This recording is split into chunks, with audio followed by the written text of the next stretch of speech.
My Lord, I appear on behalf of the appellant, Yes, Mr. Steinhardt. Mr. Steinhardt appeared before Mr. Justice Lane, but not before Judge Hellman. Mr. Grundy, King's Counsel, and Mr. Crean appeared on behalf of the respondent, and Mr. Crean appeared in both courts below. Could you speak up a bit? I'm sorry, Lord. Sorry? This is an appeal Yeah. with the permission of Lord Justice Arnold. Indeed. We've read the trial judge's judgment, and we've read Mr. Justice Lane's judgment, and we've also read the skeleton arguments. I'm grateful. You'll have seen then that this is an appeal against, ultimately, in a possession action where the end result was that Mr. Justice Lane reversed the decision of Judge Hellman and granted possession, holding that the appellant's claim to be a successor to the tenancy of his grandmother, Ms. Hussain, who died in 2020, must fail on the basis that she had not been granted a sole tenancy. Yes. And the joint tenancy continued. And the underlying facts raise an issue about what the legal relationship is between parties where one of two joint tenants goes out of occupation and the other remains, behaving as the property was theirs alone. And it's a common issue where the parties often try to make some arrangements to change the position and recognise what's happened, but maybe with little attention to the legal classification of what's happened. And that's what happened here. The parties held a joint tenancy. Mr. Gazon, who was Mrs. Hussain's husband, left in 2011. Mrs. Hussain stayed in property. The council accepted that the husband had no further interest in the property. They recorded Mrs. Hussain as the sole tenant. She assumed sole responsibility for the rent, and that continued until her death. There's no direct evidence, but it seems that she would have thought of herself as the sole tenant, and Westminster seemed to have treated her as such. Westminster now says that the property was, the accommodation was precarious for all this time. Contrary to what the council themselves recorded, Mrs. Hussain was not a sole tenant after all, and the joint tenancy continued. Precarious in the sense that either Mr. Kazam or Mrs. Hussain could have given notice to quit? Yes, well, so far as Mrs. Hussain is concerned, that perhaps is less of a concern for herself. But yes, what it meant was that she was residing in a property that she appears to have thought of as a secure home for herself. But at any time, Mr. Kazam could have served notice to quit and brought it to an end. Well, Mr. Kazam could have done. Westminster couldn't have done. Because the tenant condition satisfied. No, of course. As against Westminster, she was a secure tenant throughout, but she was vulnerable to the outgoing joint tenant. Yes. Serving a notice at any time. Yes. And this, of course, is a general point that may apply in circumstances where there is hostility between the joint tenants, and so that could be a real possibility. It turns out in this case that it wasn't. And for his part, Mr. Kazan was liable on the rent for around a decade after he moved out, and on the other covenants in the tenancy. And all of that's because, on Westminster's case, Mrs. Hussain can't show an unequivocal act or offer on her part to end the tenancy. That's the effect of their skeleton in paragraph 85. And we said that in a case of this kind, the Westminster's approach erects unnecessary and pointless pointless obstacles to someone in Mrs. Hussain's position enjoying the rights that she thinks she has. Where the parties have attempted to change the position on one joint tenant going out of possession, then there's much to be said for the proposition that the law ought, as far as it can, to recognise that and to give the parties the rights they think they have. And we say that properly understood, that is the position here, and that a proper application of legal principle leads to the conclusion that the joint tenancy in this case came to an end by surrender, and there was a sole tenancy granted to Mrs. Hussain. My lords and my lady, what I was going to do next was to go through a very brief run through the factual background. And it may be, I was wondering whether to leave that until my ground four, but given the indication that the court has, I think, not read the primary documents, is that the position? You said you've read the judgments. But Well, in fact, I have, but whether my colleagues have, I don't know. I think they have, but whatever you want to show us, you show us. Well, the point is I'm going to come back to those in my ground four, and I've got quite a lot to get through, so it might be better for me to postpone that. Oh, I should perhaps have mentioned that we're going to rise at 5 to 1 at the end of this session, Yes. sit again at 2:05, and if necessary, we'll tack the extra 10 minutes on to the end of the day. I hope we won't need to do that, but I'm grateful for that indication. But so if I may then, what I'll do is I won't go through the primary documents now, because I'm going to be going through them in ground four, and I don't want to repeat myself. Right. Unless it would be helpful to go through them now. Whatever order you choose. I'm grateful, Lord. But what I should say is that make some points about the way in which this case comes before the court, because it's the way that the course of the proceedings took below means that the arguments that we seek to advance before the court are not reflected in the judgments of either His Honour Judge Hellman or Mr. Justice Lane.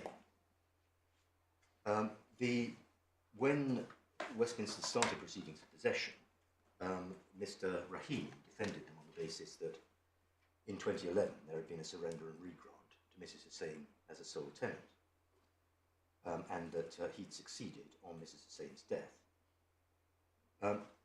In dismissing the claim, His Honour Judge Hellman didn't expressly adopt that analysis. Instead, he followed an analysis put forward by Westminster to the effect that that was the wrong way, that the right way to look at this was that the relevant claimed acts of surrender were those of Mr. Kazan, purporting to give up possession, and its acceptance of, or rather the acceptance of that act by Mrs. Hussain and Westminster. So in other words, it said that the relevant act was Mr. Kazan going out of possession, and that then being accepted. And in particular, he held that Mrs. Hussain had accepted that surrender by excluding Mr. Kazan from the property. Well, you'll need to show us the evidential basis for that finding. Well, my lord, we don't seek to rely on any evidential basis for that finding, because we know Mrs. Hussain asked Mr. Kazan to leave, and he did. But can you put it any higher than that? Can you go as far as to say she excluded him in the sense of barring him? No, I can't. But my submission is I don't need to, because analysing it in that way is looking in the wrong place for the relevant act of surrender. Right. And in fact, it may well be that the evidence doesn't go as far as to show that he was asked to leave by her, but that's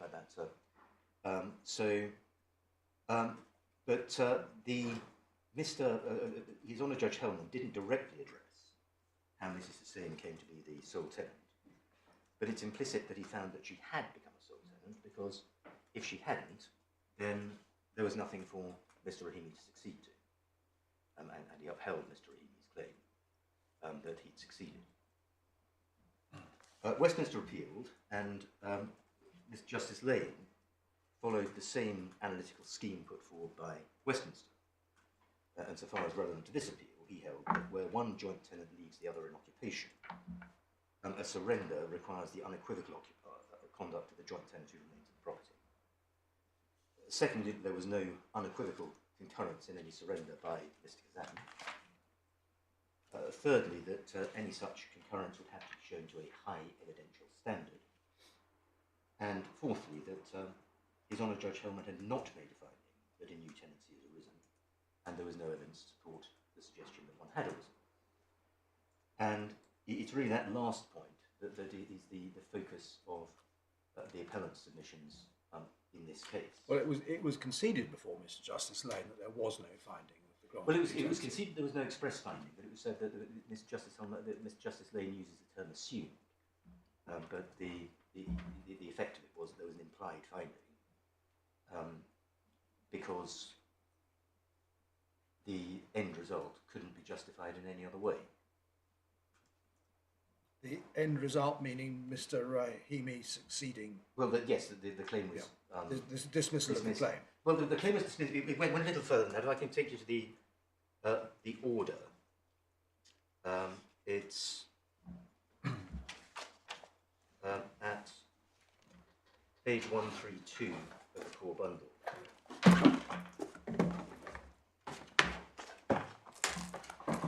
And Mr. Justice Hellman made two relevant orders. Yes. One is the claim for possession is dismissed, and secondly, it's declared that Mr. Rahimi succeeded.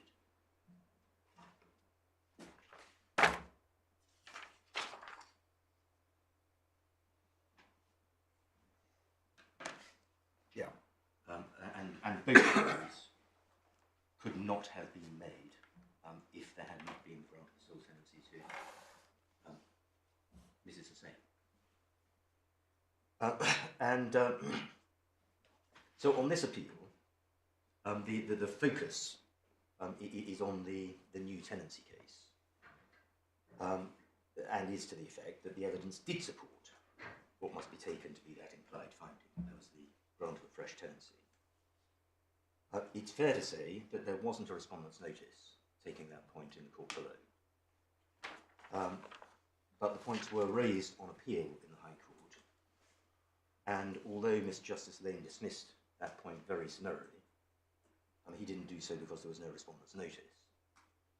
And the appellant's appeal to this court is on the basis that Mr. Justice Lane ought to have accepted the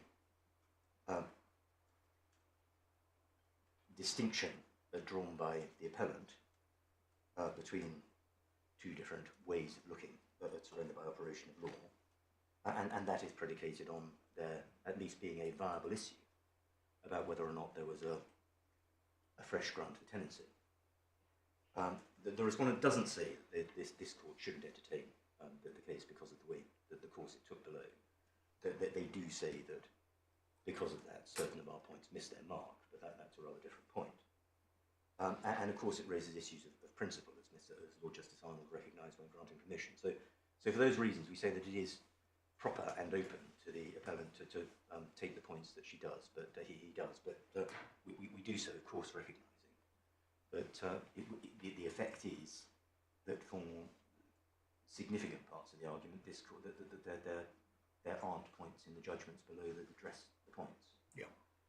Can I move on to the law?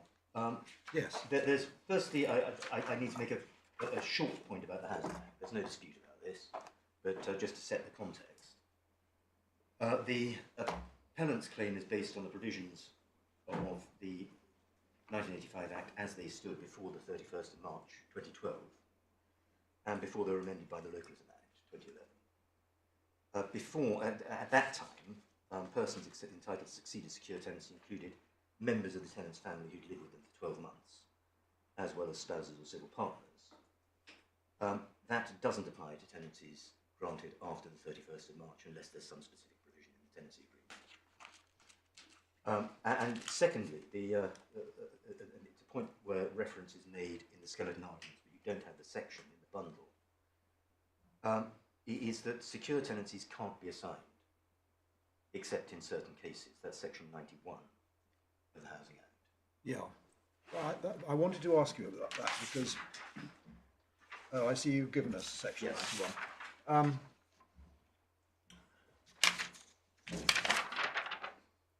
Section 91(3)(c) allows an assignment to a person who would be qualified to succeed the tenant if the tenant died immediately before the assignment. Yes. Does that mean that Mr. Kazan could have, or Mr. Kazan and Mrs. Hussain could have assigned to Mrs. Hussain? Or is that precluded? We would say no, She falls within the definition of who's entitled to succeed. Well, but I suppose, but not on the death of the the argument may be, well, she wouldn't have succeeded with joint tenancy. It simply would have vested in her by right of survivorship. Yes, well, while there is more than one joint tenant, a joint tenant cannot die. Is the short answer to the point. And that is, again, it's not an authority you have in the bundle, but reference is made to it. In Solihull and Hicks, that was part of the reasoning behind the decision that when a secure tenant dies, does not permit a situation where, as in this case, if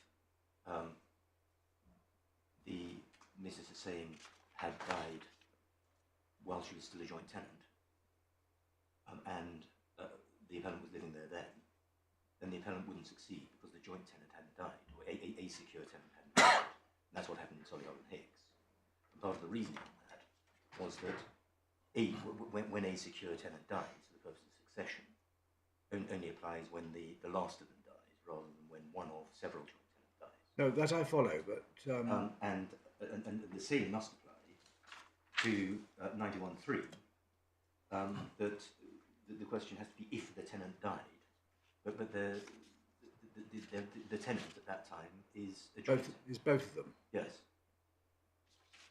And that we take it to be the reason why when they refer to the possibility of assignment, the respondent doesn't rely on the 3C exception. They instead seem to rely on the 3B1 exception, which is that an assignment in pursuance of an order made under Section 24 of the Matrimonial Causes Act can be effective. Yeah. So in other words, if there'd been a divorce between them all, then and the court had ordered an assignment between them, then that would have been effective. Except, but as to subsection 3, we say that wouldn't apply.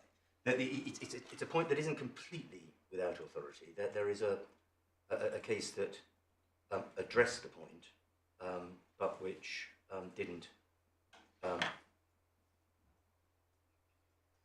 conclusively deal with it, and I thought I'd saved it to my. Can I come back to you with the reference on that? I had it saved, but I can't now find it. But I'll come back to you.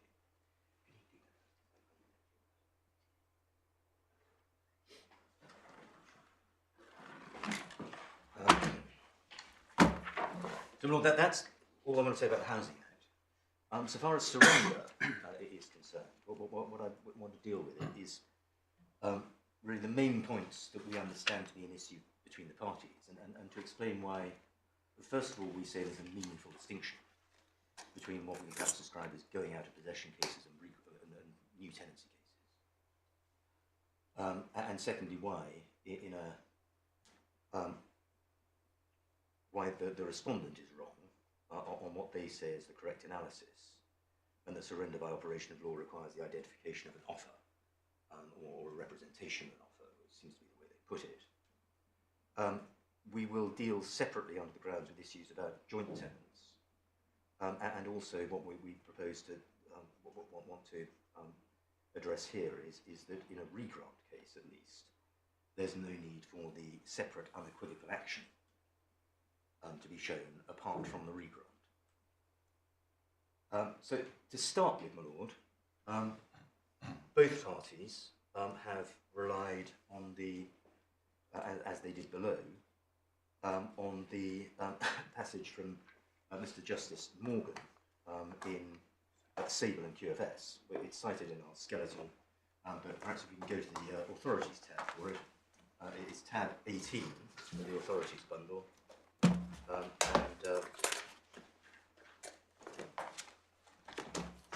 So the report starts at 155. Lord, unfortunately, the first page of the headnote, I think, may be the wrong way round if you're looking at this electronically. But what I want to take you to is paragraph 10, which is on page 158, Yes. where the judge set out a number of propositions, and I don't understand those to be in dispute between the parties. So, firstly, no distinction between surrender by operation of law and implied surrender. Secondly, importantly, it's applied to cases where a landlord and tenant has been a party to some act of validity which is afterwards stopped from disputing, which would not be valid if the tenancy continued to exist. And that's a basic foundation of the principle of surrender by operation of law, which, as we will see, has got a very long and distinguished pedigree. Then, all of these points are important, but I won't go through all of them. It's at point 5, in point of time, the surrender is treated as having taken place immediately before the act which the landlord or tenant is a party. Then, at 6, the conduct of the parties must unequivocally amount to the acceptance the tenancy is ended. There must be either a relinquishment of possession that's accepted by the landlord or other conduct that is consistent only with the cessor. And then at 8, an agreement by the landlord and tenant that tenant should be put an end to, acted by, amounts to a surrender. And then, going to 9, where the tenant requests the landlord to let the property to a third party, and the landlord does so, the lease is surrendered at the time of the letting. The surrender doesn't take place before the time of the new letting. It's essential the new letting is effected with the consent of the original tenant. If the original tenant doesn't consent or know of the tenancy, there's no surrender. The original tenant's consent may be inferred from conduct or by long acquiescence in the new arrangement. And also, a similar point at 10, a surrender by operation of law may take place where the landlord, the original tenant's consent, except a new tenant is the direct tenant. Again, the consent of the landlord and the original tenant is needed. And then it's helpful to go on from there. Paragraph 12, the requirement the conduct of the parties must be inconsistent with the continuation of the lease is described as a high threshold. I'll come back to that on ground 3. And then there are observations about the possibility, some comments to the effect that it must be inequitable for the landlord or tenant to dispute the tenancy is ended. But there isn't generally any separate inquiry into that. And at 40, the authorities all say the underlying principle is one of estoppel, where the conduct of the party is inconsistent with the continuation of tenancy, that party is estopped from continuing the tenancy, it subsists. But then, in general, the case law hasn't involved a separate examination of questions, such as reliance, detriment, change of position. And it may be the principles of surrender by operation of law have evolved along their own path. And I'll come back to that when we look at some of the authorities, some of the older authorities. And before leaving this case, if I can ask you to go down to paragraph 63,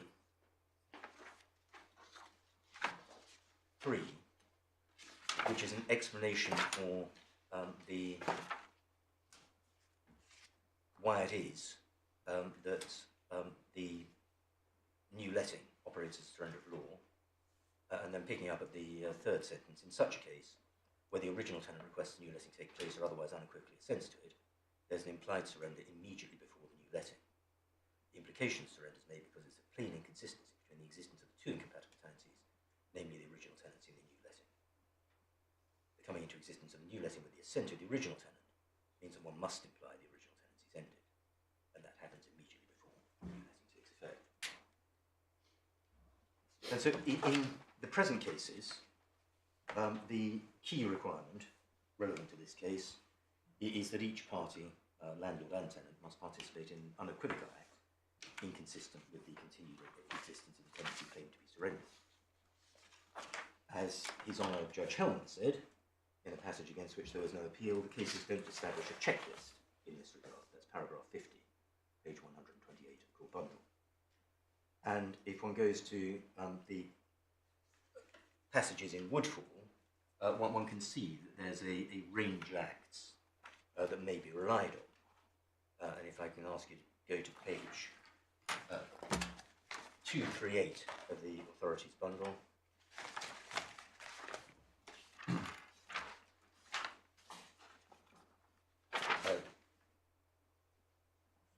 deals with the nature of surrender by operation of law. It really tracks much of what Mr. Justice Morgan's just said. I won't take you to it in detail. Then if I can ask you to go to page 243. This is acts in relation to possession. And without taking you to the detail of it, you can see there are a series of acts that may involve not taking possession, and then there are a series of acts that do involve a sufficient giving up and acceptance of possession in order to amount to a surrender of tenancy. And we do rely on the point at the end of that list, which is so with the second list that goes A to E, and then the paragraph after that, a collection of facts which, though equivocal if looked at singly, may collectively point unequivocally to an acceptance of possession. And what we say is that it's possible, notwithstanding this variety of acts, to distinguish, for the purpose of this case, between broadly two classes of case. The respondent denies there's any relevant difference between them, but we suggest they are different in kind, although not. So the first is where the tenant purports to give up possession in such a way as unequivocally to be acting inconsistently with the continued existence of the tenancy. That, of course, must be accepted by the landlord. Simply leaving isn't enough. And so in Belcourt and Adesina, the tenant paid no rent, left, and said the landlord could take her to court. And that wasn't sufficient in itself, because even if that was an unequivocal giving up of possession by her, the landlord hadn't accepted in that case. And that sort of way of putting a claim of surrender is obviously one that can give rise to a wide range of potential factual disputes. It's no accident that the variety of facts that I've just shown you from Woodfall is in relation to that kind of case. And a particular issue that may arise is where a tenant, a sole tenant, departs, but leaves a non-tenant in occupation. Often that's an estranged partner. And in such cases, can they be said sufficiently to be given up possession? And the answer is it depends. Where the outgoing tenant's done all they can, then they might be held to have done enough to be inconsistent with the continued existence of the tenancy. And that was the line of cases on which Westminster relied in the courts below. They were dealt with by Mr. Justice Hellman at paragraph 49 and Mr. Justice Lane at paragraphs 28 to 30 of their respective judgments. And each of them involves a sole tenant who departed, leaving somebody else in the property. And Westminster argued by analogy that there couldn't be a surrender here because when Mr. Kazan left, Mrs. Hussain remained in occupation and indeed was entitled to do so through her joint tenancy. And much the same point is now being made by the respondent. And if this had been simply a going out of possession case, then there would have been much to be said for that way of responding to the case. But we say that there's a second kind of case, which is where a landlord grants a new tenancy of the property. And where the grant is to the original tenant, then there's a surrender by operation of law because the landlord would have no power to grant the new right if the original tenancy still subsisted. We make that point in our skeleton. Paragraph 31 is in the passage that I've just shown you from Mr. Justice Morgan, and it's also in Woodfall at page 248, but I won't take you to that passage in the interest of time. And it's long been recognised that reasoning may apply not only to a fresh grant to the original tenant, but also to a grant to a third party at the request of or with the assent of the original tenant. I've shown you the passage in Sable. It's also something that goes back to MacDonald and Pope. If I can ask you to go to page 21 of the authority bundle.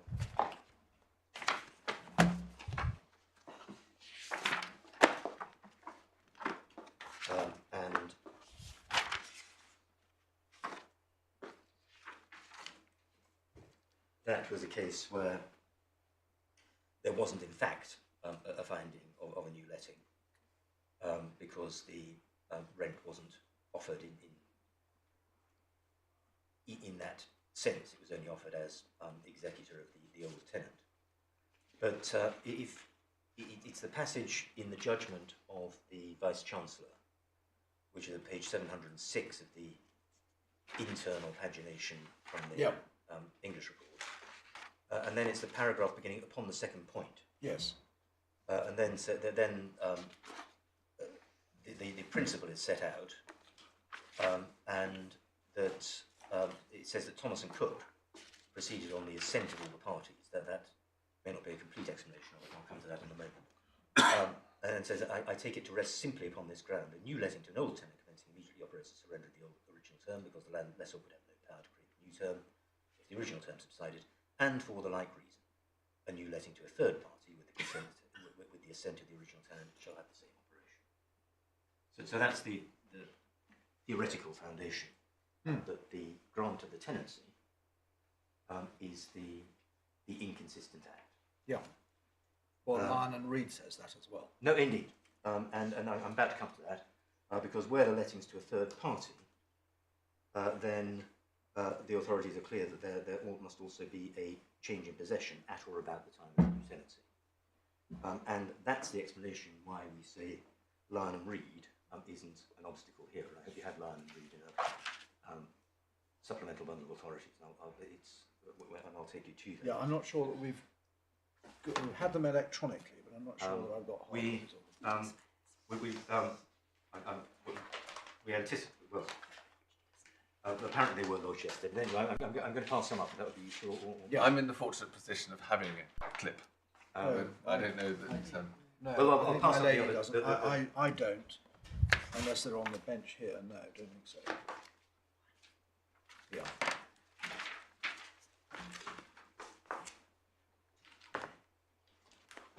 Do you want me to turn it around?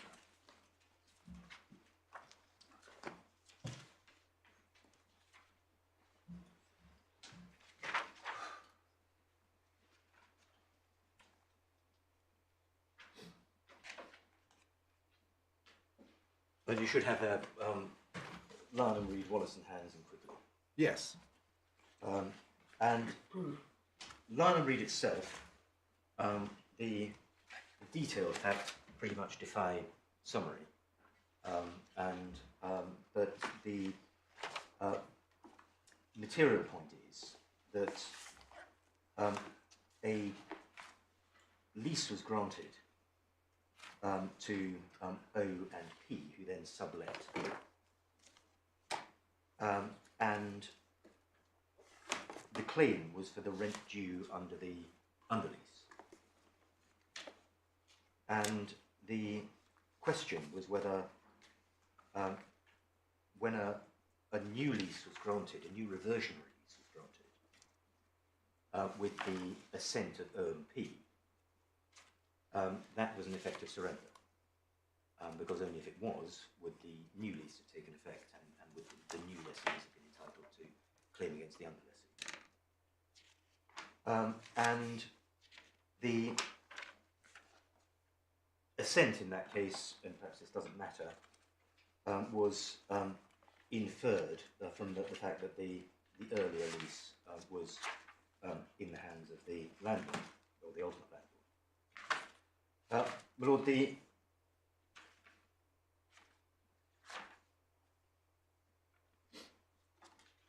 reasoning about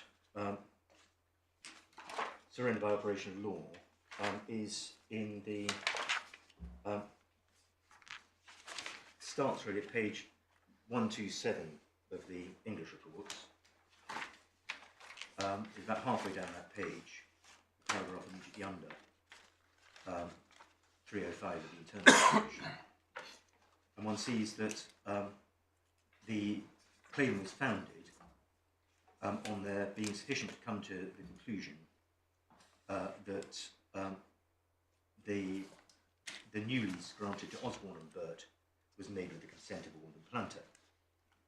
And Mr. Baron Park then goes on to deal with how those two cases can be relied on and considering what's meant by operation of law.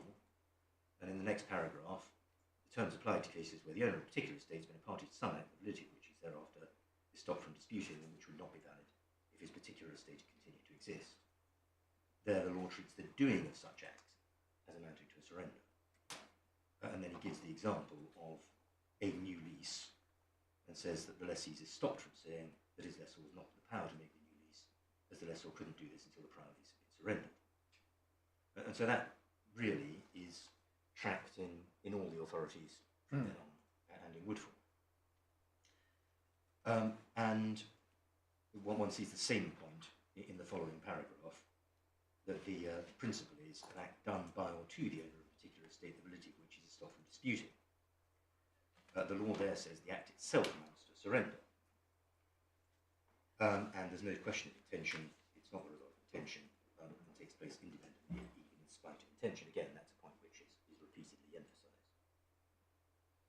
And over the page, second paragraph, if we apply these principles to the case now before us, they don't warrant the conclusion there was a surrender. And then, even adopting as we do the argument that the delivery affords cogent evidence of them having consented, it then says it's an act which, like any other ordinary act in pace, is capable of being explained.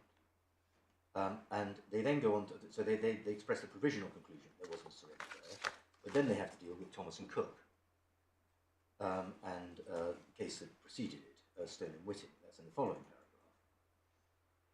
And it's summarised by saying it was naturally a debt against the landlord. Under parole demise, the defence was the defendant Cook, the tenant, to put another person, Parks, in possession. The Thomas, the plaintiff, had, with the assent of Cook, accepted Parks as his tenant. So the tenancy of Cook had been determined. And that was held to be a surrender. The court expresses regret about that, and goes on to say at the following paragraph, the acts in pace which bind the parties by way of the stop are but few, and they're all acts which anciently really were, and in contemplation of law, always continue to be acts of notoriety. And I don't need to go on with that. And then says that that can't apply to the kind of assent described in Thomas and Cook. But they then go on to say, following paragraph, that they're not going to overrule Thomas and Cook, and suggest bases on which the decision could be supported, and says that whatever doubt we might feel as to the propriety of that decision, in such a case as surrender by act and operation of law, we should probably not have felt ourselves justified in overruling it. Then says perhaps it can be supported on the ground of the actual occupation by the landlord's new tenants, which would have the effect of eviction by the landlord himself in superseding the rent or compensation for use and occupation during continuance of the occupation. And they accept that may be the explanation for Thomas and Cook, but then don't extend that, and then says, in compliance with these cases, behold, as surrender, operation of law where the estates dealt with a corporeal and in possession, and of which demise may therefore be made by parole or writing, and where there's an open notorious act shifting of actual possession, it doesn't follow we should adopt the same doctrine where reversion is an incorporeal hereditary so disposed of. So there are two bases on which Cook is upheld on its particular facts. The first is there being a change in possession, and the second that it's a what it comes to is the shifting of shifting of possession. Now, in Wallace and Hands, that was explained as being the way of reconciling Thomas and Cook and life.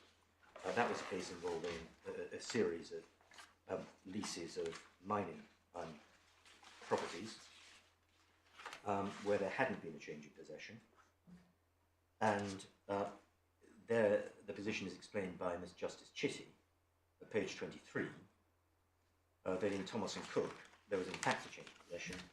This is about 5 lines up at the bottom of 23. The old tenant Cook having gone out of possession. Then it refers to Davison and Ghent and Chief Baron Pollock, stating the law as it must therefore be taken to be established that where a lessee assents to a lease being granted to another and gives up his own possession to the new lessee, that's a surrender by operation of law. Then that is said substantially to reconcile Thomas and Cook and Lyon and Reed, so far as relates to leases in possession. And Mr. Justice Chitty then goes on to express a preference for the analysis there being there's no surrender by operation of law unless the old tenant gives up possession to the new tenant at or about the time of the grant of the new lease to which he sells. And goes on to say that the oral assent to a new lease operates as surrender for the will practically amount to repeal of the foundation's statutory clause. And then one gets at the end of that paragraph a reference to the foundation of the doctrine being estoppel by act and place, the law attributing to certain acts of morality. Notoriety, the importance to those as acts of estoppel. But I don't need to go into the rest of Wallace and Hans. So that is the position that appears to be reached, that where there's a change of possession, then a new lease with the assent of the old tenant will amount to a surrender by operation of law. And a change of possession for those purposes. Well, perhaps before I get on to that, we should say that it may be open to question whether the rationale of Lyon and Reed and Wallace and Hans applies now, given the way that estoppel's developed. But it's not necessary to get into that because for these purposes, because a change of possession can result from a change in the legal entitlement to possession. Well, Mr. Justice Morgan's Proposition 9 in Sable, page 159 of our bundle, simply says, where the tenant requests the landlord to let the property to a new party and the landlord does so, the lease is surrendered. At the time of the new letting, it doesn't say anything else. No, that's true. But what he isn't, or doesn't appear to be addressing this point. Certainly the academic texts, or rather the practitioner texts, do suggest that there has to be a change of possession.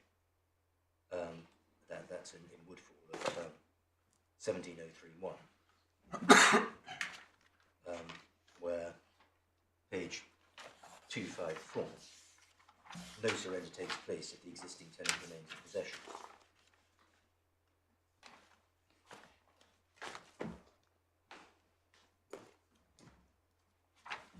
Sorry, 17? It's 17031, page 264.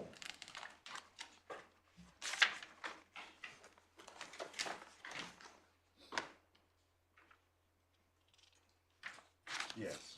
But Lord, it doesn't, we suggest, matter for the purposes of the disposal of this case, because here there is a change of possession for those purposes.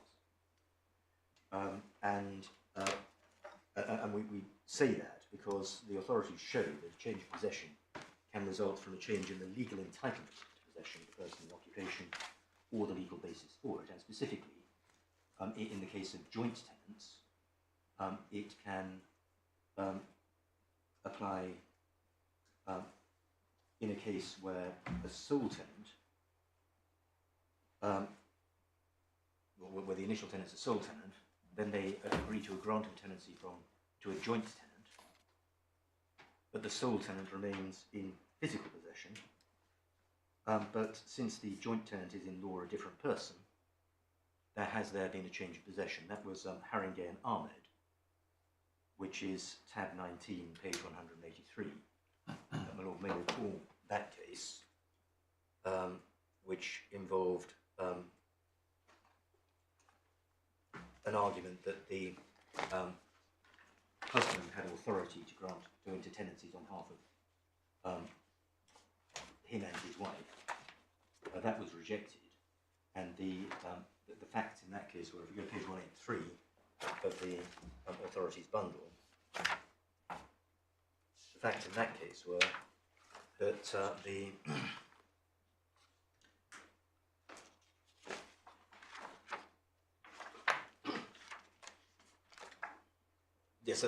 the sole tenant, in that case, the husband had entered a tenancy on his own behalf, the court having rejected the proposition that he was acting for his wife as well. He then entered into a further tenancy between the landlord and him and his wife as a joint tenant. And that was held to be a surrender. And specifically, the argument was put on behalf of the tenant at paragraph 48.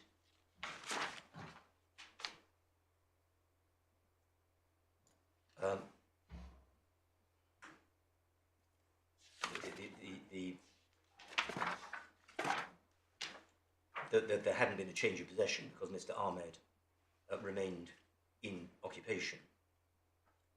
Then one sees that at paragraph 47, sorry, page 182.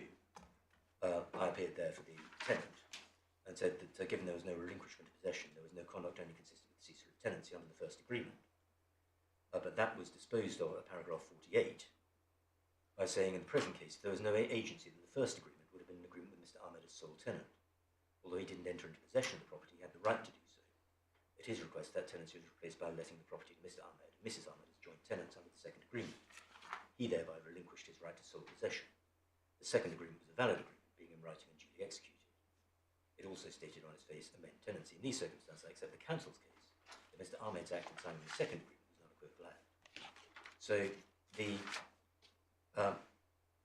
and then in 49 reject the contention that it was a no surrender. So in that case, the agreements were with what in natural law were different tenants. And of course the same applies here in reverse, that if there is initially a joint tenancy, then the joint tenant gives up possession and the new sole tenant is Mrs. Hussain. So the ratio of Wallace and Hands applies here, and it's not necessary to get into questioning whether or not a change of possession is actually necessary. As I say, that may be open to question, given that the way in which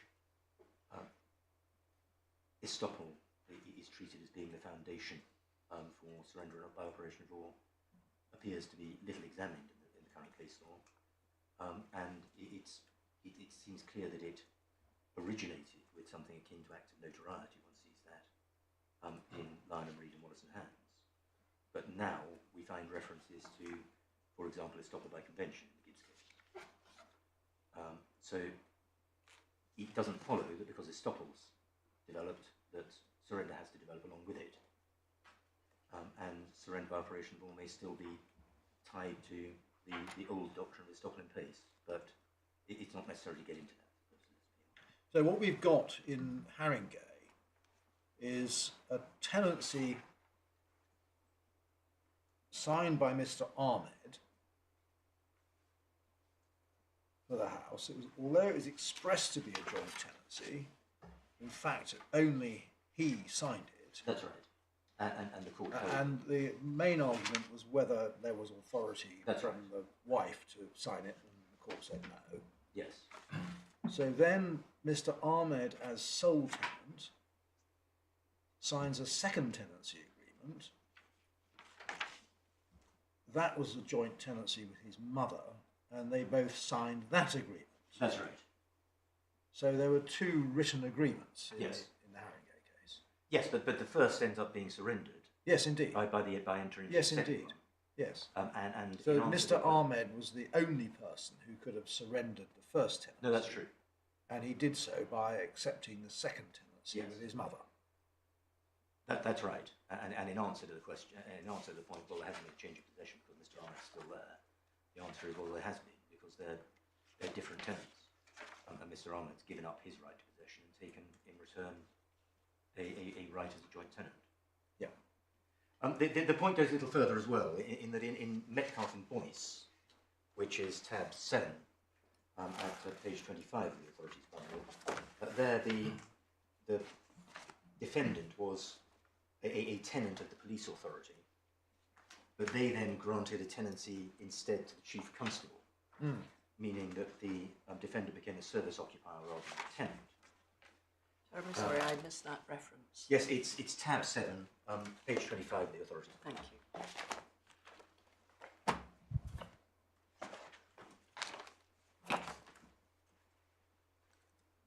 And the effect then was that the defendant became a service occupier rather than a tenant, but of course he remained in the property. But that was accepted as being a sufficient change in possession. One sees that at page 30 of the authority's bundle in the judgment of Mr. Justice Salter.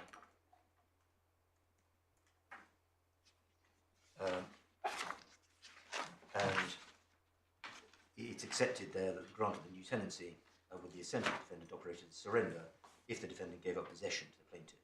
In my opinion, the defendant, while remaining in occupation, did give up possession of it to the plaintiff. The plaintiff took possession and remained in possession by his servant. So in other words, a change in the character of possession can also be a change in possession for these purposes. While on Metcalfe and Boyce, it's also right to observe that in that case, the relevant change took place in 1912, and the constable remained in occupation, acquiescing in the agreement some 14 years after that. And it was on that basis that the court felt able to infer acquiescence. That comes from the inferences that Mr. Justice Slater held the county court judge was entitled to draw, but when one goes back to the actual finding of the county court judge, none of those things are expressly there. They must all be inferences. So if I can return to regrant, and the appellant doesn't, as is suggested in the respondent's skeleton, say that these kinds of surrender are different species, although perhaps nothing much return on it if we did. But they had the same underlying rationale. But our point that the giving up possession and grant of tenancy cases do follow a markedly different factual pattern. In a giving up possession case, there's often going to be scope for lengthy argument about whether that's happened and whether there has in fact been an acceptance. And the cases show that that's a difficulty, certainly in the cases where a sole tenant has been left, where someone else has been left in possession. In a regrant case, there's no room for that discussion.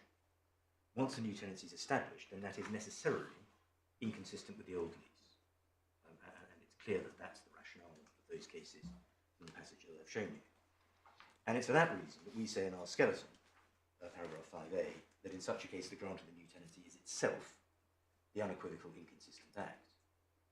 And in a third-party case, assuming a change of possession, the only additional question is to ask whether the original tenant assented to that inconsistent act. And we'll come to what that means and how it plays out whether the original tenant's a joint tenant. But the point here is that there's no need to conduct the kind of inquiry that one does in a giving up possession case as to the detail about whether some act or a combination of acts is actually inconsistent with the continued existence of the original tenancy, such as the matters pressed by the respondents in their skeleton before His Honour Judge Hellman about vacating possession, doing what they could, giving up the keys and so on. Because there are a range of things that an outgoing tenant may do, and they may or may not point to them giving up possession. But that sort of debate is just cut through when there's a grant of a new tenancy, because that is by its nature inconsistent. Yeah. I was thinking to go on and make some observations about the respondent's case. It may be that I'll try and keep this fairly limited, because obviously I'll have to hear what Mr. Bromley says. But the respondents now appear to offer a different analysis about how all surrenders by operation of law operate, which, although we make no particular point about this, also differs from the way in which it was put in the courts below. But for that, we need to go to paragraph 42 of the respondent's skeleton.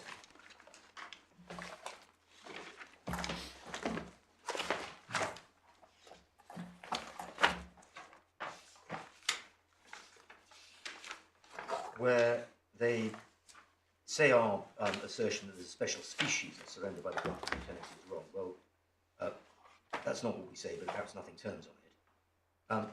They say the point about a regrant is that it's unequivocal evidence of the offer by one of the parties the original lease should be ended, and the acceptance of that offer by the other. Then unless the original lease is ended, the new lease can't be granted, see Saver. In contrast, the grant of a new tenancy to a third party is not in itself evidence of unequivocal agreement of the parties. It's come to an end. This raises the question, what's the effect of the grant of a new tenancy? This needs to be read together with 90 and 93 in the skeleton. I'll come to that. But there are really two substantive points here. The first is the second sentence, which introduces the idea of an offer by one of the parties. And it seems to be a building block, or a major building block, of the respondent's skeleton in their case. And I'll deal with that separately after I've dealt with the next point, which is the relevance of the grant of new tenancy to a third party is evidence of the unequivocal agreement of the parties. And that seems to be tie-in with paragraph 90 of the skeleton, which says that the error that the claimants, or that the appellant commits, is to treat regrant as a distinct species of surrender, dispensing with the requirement of unequivocal conduct, and then says it's the agreement of the original parties to enter into a new tenancy, which is itself the unequivocal conduct consistent only with the termination of the tenancy.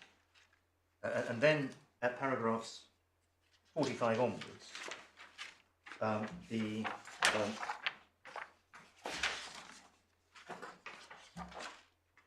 respondent goes on to take issue with a series of cases in the appellant's skeleton. But the main point on their second argument about the relevance of the grant of the tenancies, that's simply not what the cases say. As was explained in Wallace and Hands, the third-party cases are in those cases akin to recovering possession, since otherwise the new tenancy couldn't take effect.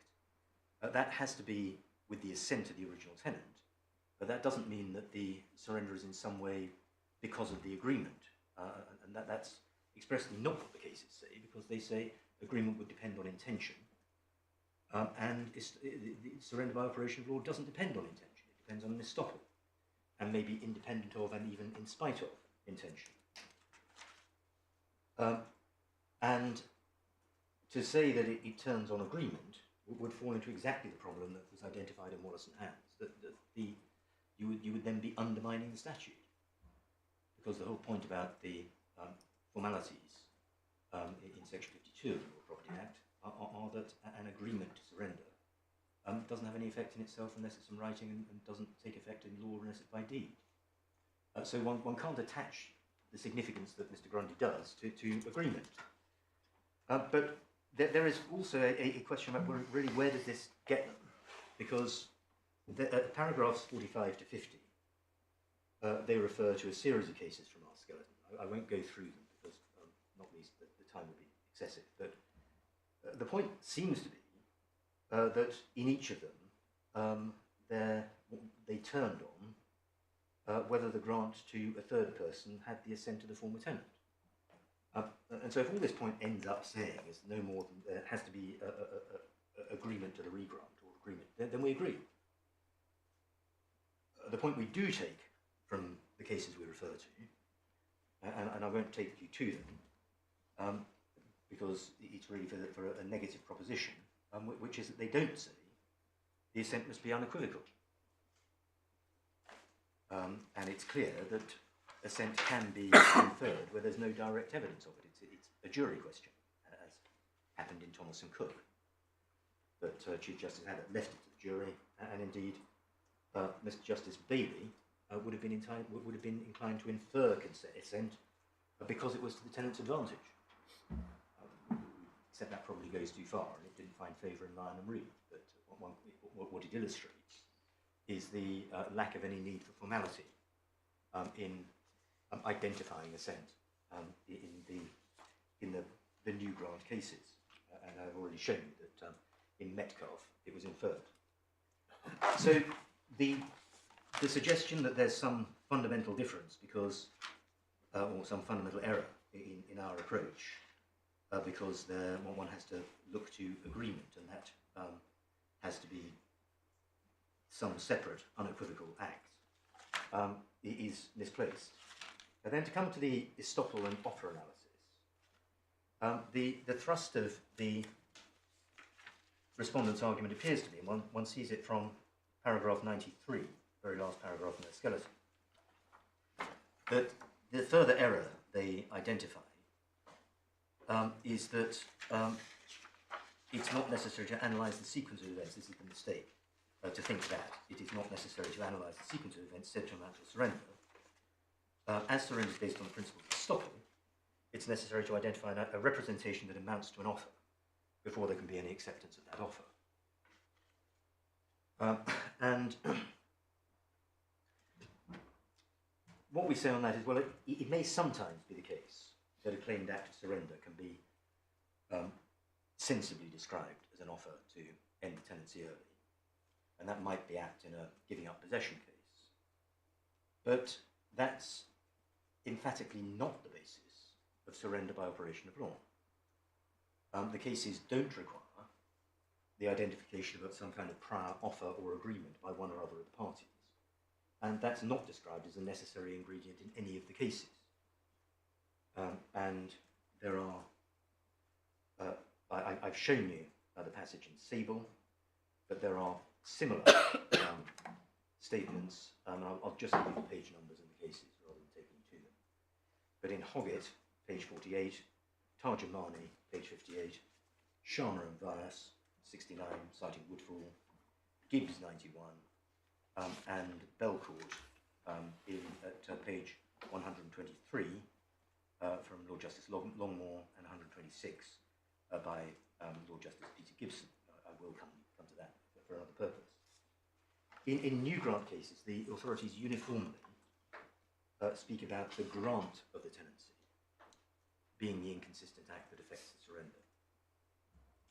And the suggestion of a staged process of the kind that the respondent relies on is inconsistent with that general statement of principle, but also inconsistent with Brent and Sharma and Vyas. That's authorities tab 12. And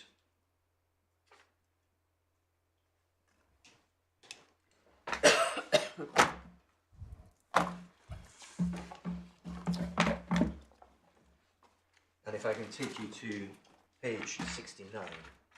Page 69. Yeah. Where about halfway up the page, there's the statement from Woodfall. Yes. And then at the next paragraph, the one after, the sideline one, it says, in my judgment, the court's entitled to the whole of the conduct of the landlord prior to the issue of proceedings, if by the time the issue of proceedings is quite plain, the landlord's accepted by his conduct or shown by his conduct the tenancy no longer existed, then the conditions giving rise to a surrender by operation of law are established. And then they go on to deal with that sequence of events.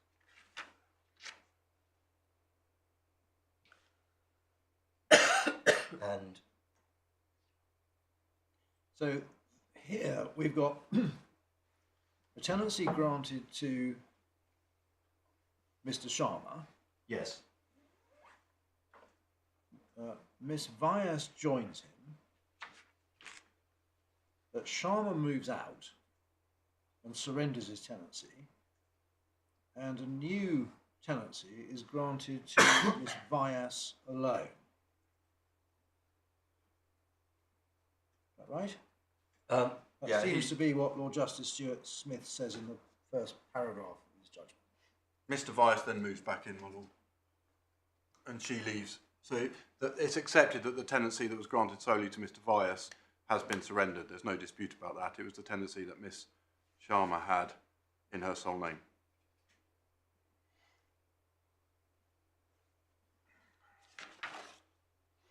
no, the point that I rely So on, Miss Vyas then goes off to Milton Keynes. yes, Mr. Sharma's back in with his own children. Then you got the letter from Miss Vire saying she doesn't mind if Sharma's granted the tenancy, but that doesn't happen. And the council stopped charging any rent to Miss Vyas. Yes, so the effect is that there had been a surrender. It's not a case where there's a fresh grant of tenancy. The effect is that sequence of events amounts to an acceptance of possession, or acceptance that the tenancies come to an end. And it's on that basis that the order for possession is made. Yes, because she says, I don't want this. Exactly. And the council stopped charging her rent for it. Yes, but there are a series of actions which one sees in the judgment, and we also.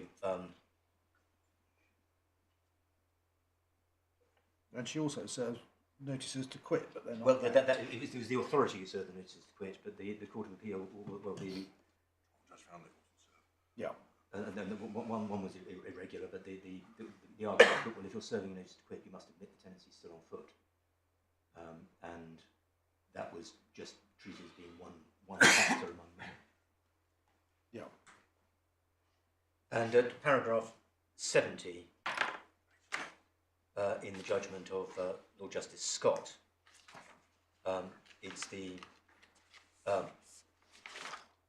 paragraph beginning of course unilateral conduct, and Lord Justice Scott there refers to a number of matters, including internal memoranda, and then says the council's conduct in December 1988 may correctly viewed have been equivocal, but in my judgment by February 1989 at the latest, the council's conduct had been entirely unequivocal. If both the tenant and landlord are unequivocally treating the tenancy at an end, the law has no business in insisting on its continuance. So, but the point about that case is there's no hint that one needs to go through the kind of sequential stage process that Mr. Grundy appears to be suggesting in paragraph 93 of the skeleton, of identifying some kind of offer and then some kind of acceptance by the landlord. And indeed that gets us back to the point that the foundation isn't agreement, it's a stopper. And although Sharma advised the questions were directed to the actions of the landlord, the same must apply, of course, to the tenant. If there'd been a series. It's a bit curious, though, that internal memoranda of one party, which the other party doesn't know about, should have this kind of effect. I mean, normally you would expect there to be communication. Well, I'm going to come on to that as part of, I think it's ground 2. But just to deal with it here, if the foundation is estoppel, then perhaps not. And again, it depends on what the facts are and what the nature of the estoppel is. But of course, that's what you'd expect in a contract, because otherwise there wouldn't be a contract. Yeah. But as an estoppel, if someone has led someone to behave in a certain way, they can't say in response to an estoppel being raised against them, well, you never told me you're doing that. Because the reliance doesn't depend on communication. But in that sense, why should an internal document matter? I mean, why should it matter on either basis? If you're looking at it contractually, you look at things passing between the parties. If you're looking at it in terms of estoppel, you're looking at things passing between the parties, aren't you? Well, you're looking at that. There's got to be something that crosses the line between the parties to form the basis for the representation or the convention. But at the point of reliance, you don't have to say, and I'm now going to do this in reliance on what you're saying. And the internal memorandum may simply go to what your understanding is. It's not. That seems to have been accepted as the foundation for the decision in Vyas in subsequent authority, or part of the foundation, without adverse comment. But and it may be that we don't need to get into it too much for present purposes, because when I come to ground 4, I rely on it both for that there is an internal memorandum I rely on, and it's one which speaks to there being some communication outside the council anyway. But in any event, it sheds light on what the council thought. I'll deal with that point, but I hope distinctly when I come to point 2. Just dealing again with the point made by the respondent about the need for an offer. They rely on tarjumaniing, well, they rely on estoppel at paragraph 40 and refer to tarjumani and Quigley. Again, I won't take you to those cases, but those cases don't rely on or don't refer to offer at all, and it's not implied in the references that they do make to the foundation of the doctrine being estoppel. And that's largely for the reasons I've already given, that the argument which is resonant of offer and acceptance isn't the language of estoppel, which doesn't depend on the party's intentions or agreement.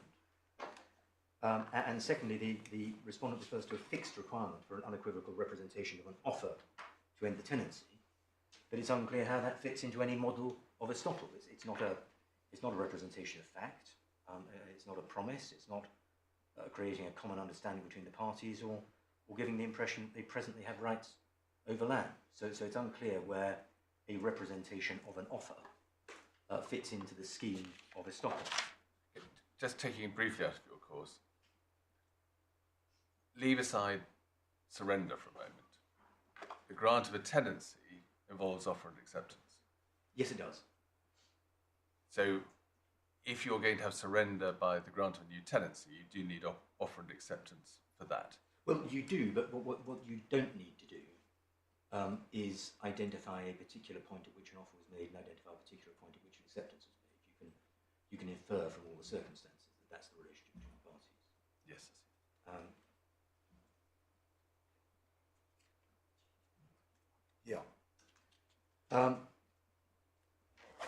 But also, I've dealt with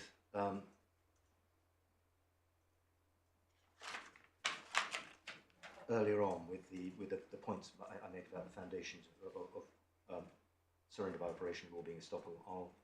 Won't deal with that. The only case that does appear to have referred to or used the language of offer by the outgoing tenant is Indi, which I won't take you to because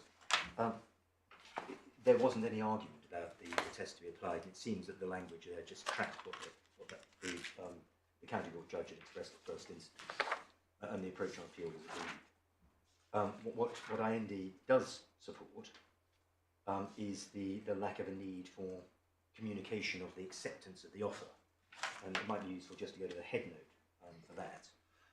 Indi is tab 13, page 73. And this was a re-grant case, or it was a grant of a tenancy case. What happened was that the property was granted to the defendant's, or the tenancy was granted to the defendant's cousin and her husband in 1981. In 1985, we see that the cousins wrote to the GLC stating they'd moved and they agreed the defendant was taking over the tenancy. And there was a further letter to the same effect written later that year in July. And what then happens is a series of communications between the defendants and the plaintiffs who took over the property later that year. The plaintiffs went to the property and said, you can stay there, and then the defendant kept writing to the council saying, will you transfer the tenancy into my name? She carried on paying rent and so on. That whole course of conduct was held to amount to the grant of a tenancy in that case. But what one doesn't find, and what one conspicuously doesn't find there, is any suggestion that it was necessary for the council to communicate that to the original tenant. They left, and they don't appear in the transcript at all, or they don't appear in the judgment at all after 1985, when they wrote the letter saying they can take over. And if the proposition that communication of acceptance is necessary, then it would have been fatal in IND, but it wasn't.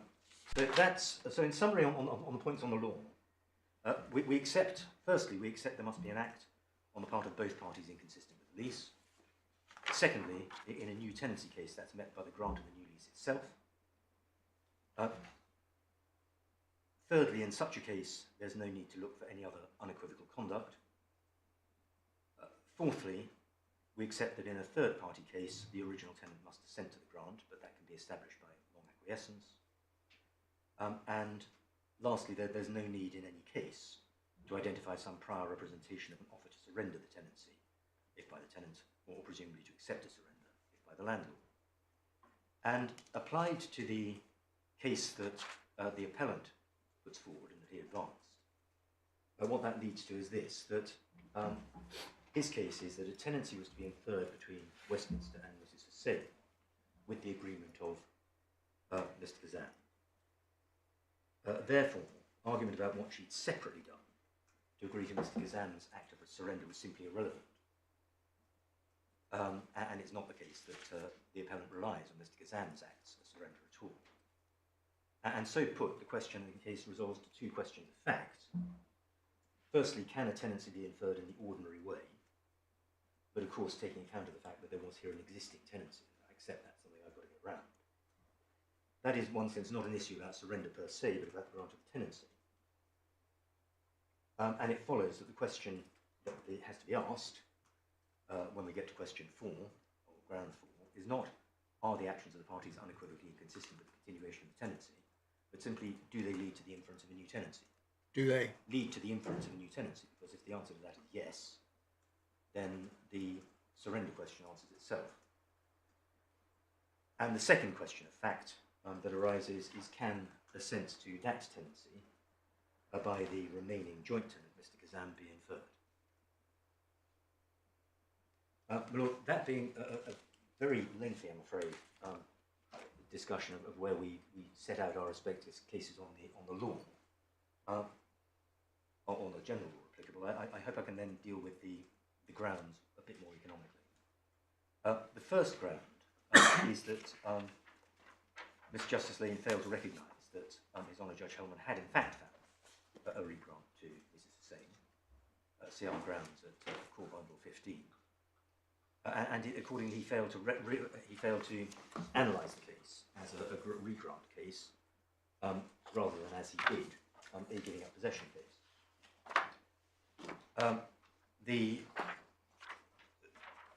Before Miss Justice Lane, counsel argued that His Honour Judge Hellman had necessarily made such an implied finding. That finding hadn't been appealed, despite the fact that the respondent's skeleton argument acknowledged it had been made. And the way that was dealt with by Mr. Justice Lane was that he recognised an issue because he referred to the allegation of finding a regrant. That's paragraph 14 of his judgment, but he adds on to that, so it is said. Perhaps I can ask you to go to Core Bundle 43.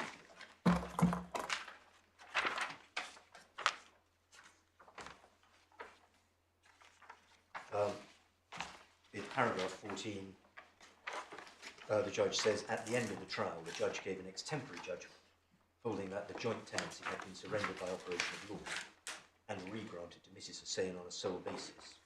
So it is said at least. But at paragraph 67, he held the judge hadn't in fact made that finding. Which paragraph? Paragraph 67. Page 57. 67. 67. Yes. And that's page 60 of the bundle. Yeah. And I note that paragraph 60, it was conceded the judge didn't make the finding that a new tenancy had arisen. well, my Lord, what's said there is she conceded in oral submissions before me the judge did not in fact make a finding. She admitted that he'd given his other findings in his order, it must be assumed he'd done so. So, and assumed there is perhaps better put as implied. But what would appears to be being said there is that the effect of that paragraph is that there's no express finding, but it must be implied. But for the reasons I've suggested. In paragraph 67, the judge says no, there wasn't any such finding, and anyway, there was no evidence.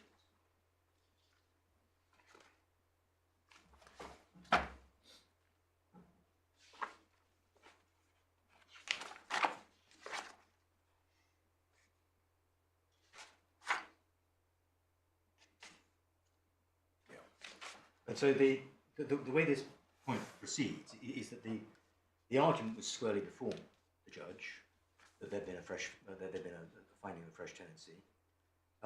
The argument was also that that finding was amply justified in the evidence.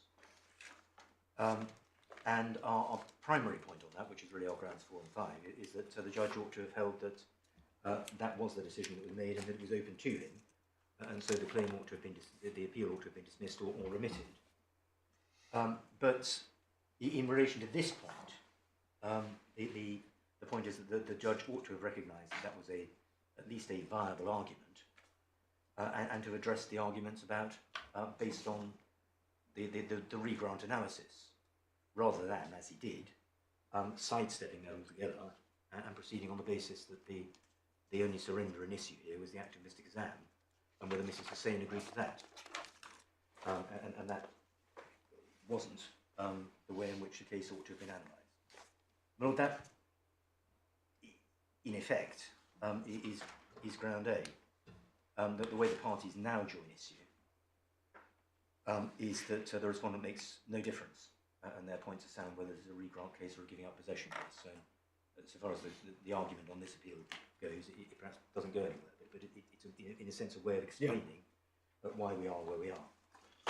Lord, can I then come on to ground 2, which is about unequivocal concurrence, and this is addressed to paragraphs 56. Well, it starts at 52 of Mr. Justice Lane's judgment that there are 2 matters of significance. And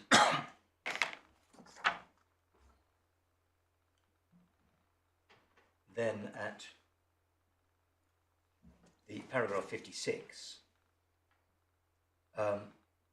he says, this case has disclosed many instances in which one joint tenant leaves as resulting disharmony, or worse, if the joint tenancy can be ended in these circumstances by anything less than the unequivocal conduct of the joint tenant who remains in the property, one can easily envisage how that tenant's interest could be damaged. So what he appears to be saying is that it's necessary for both joint tenants unequivocally to act in a way that's inconsistent with the continuation of the tenancy.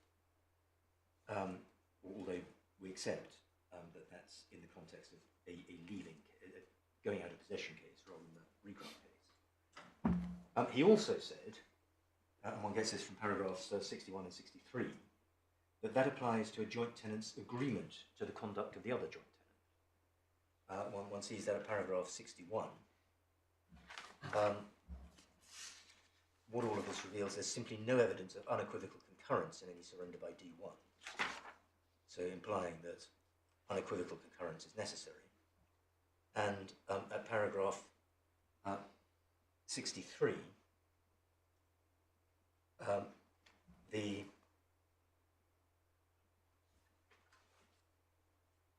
he says that the conduct of Mrs. Hussain was, and it's the last words, incapable of constituting the unequivocal assent or agreement that was required by law.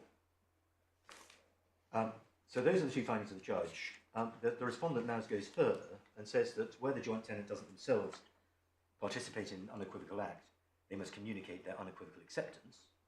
That's their skeleton, paragraph 63 and 68. And they also say it's necessary for the landlord to communicate their agreement. That's paragraph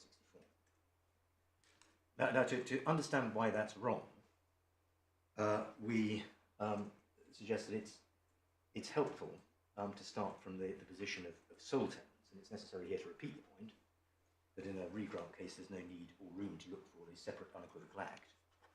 Assent's necessary in a third-party case, but that is all. And so why should it be different in a third-party case? Where the original tenant's the joint tenant, then the unequivocal act is still the grant of the tenancy, and as long as the joint tenants assent, then why should they have to do so by demonstrating some kind of unequivocal act? Now, it may well be that we accept, and in fairness to the judgment of Mr. Justice Lane, the paragraph 56 is referring to a leaving case, going out of possession case. And it's possible that some different considerations might apply there. One can envisage, for example, a case where the joint tenants all leave successively of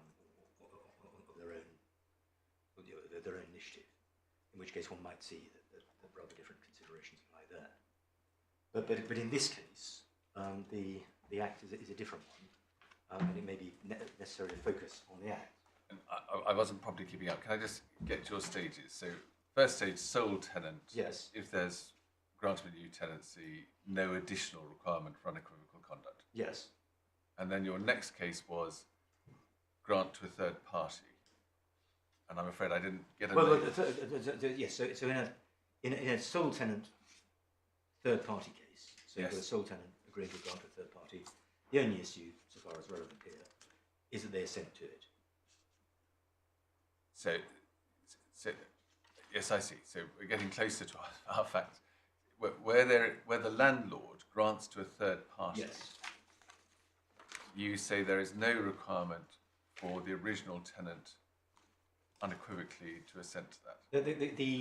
There's a reference in passing in Sable to unequivocal assent, but when one looks at the cases where it's actually an issue, they simply talk about assent and don't talk about any particular threshold of cogency. Can I just talk around that for a moment? So, in the going out of possession cases, Yes. Where there is a joint tenancy, you need, is this right, either unequivocal conduct by both tenants, or you need unequivocal conduct by one tenant with authority from the other tenant. Is that right? Well, what you need is unequivocal conduct, which is inconsistent, or not unequivocal. That's perhaps the wrong way to put it. It's not that the conduct has to be unequivocal; it's the conduct has to be unequivocally inconsistent with the tenancy. Yes. So if the question is, did you hand back the keys? You don't say, did you unequivocally hand Or back the keys? I follow You that. say, So in the joint tenancy case, you need something unequivocal from one tenant. And as regards the other tenant, you either need something unequivocal from that tenant as well, or you need authority from that tenant to the first tenant to do the unequivocal thing. Is that right or not?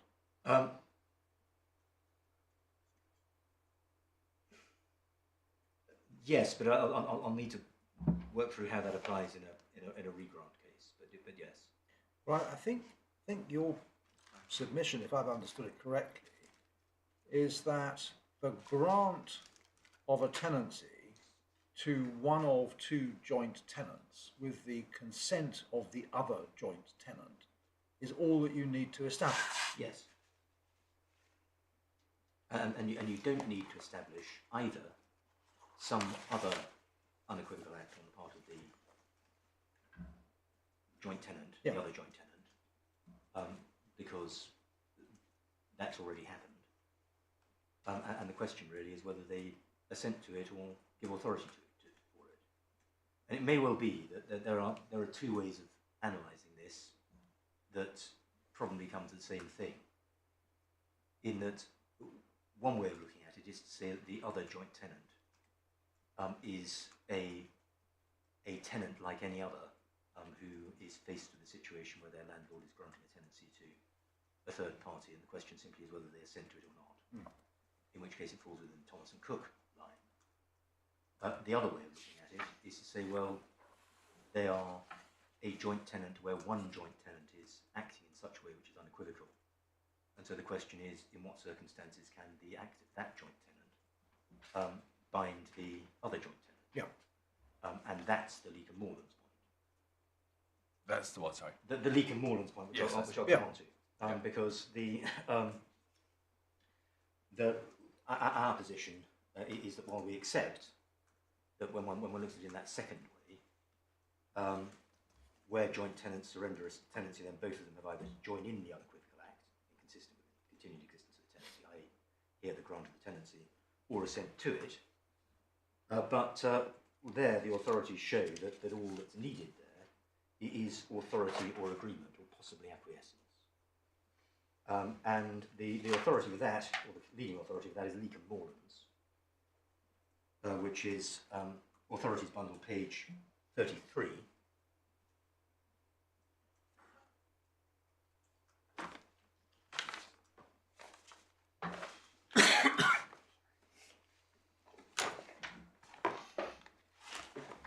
And in that case, a husband and wife were joint tenants, and the husband was bought the landlord's reversion and then resold the property with vacant possession.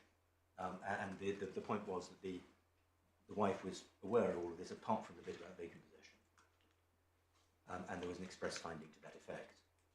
And so the question was whether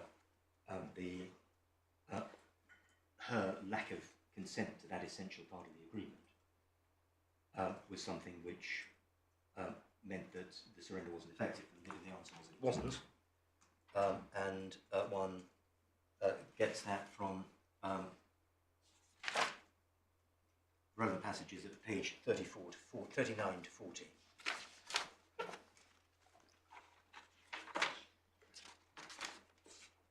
Where the Master of the Rolls, Lord Evershed, first of all deals with a I think it's actually Lord Justice Somerville, not that it matters. I'm sorry, my Lord's quite right. And says that normally it's going to be dealt with by the express terms of the lease.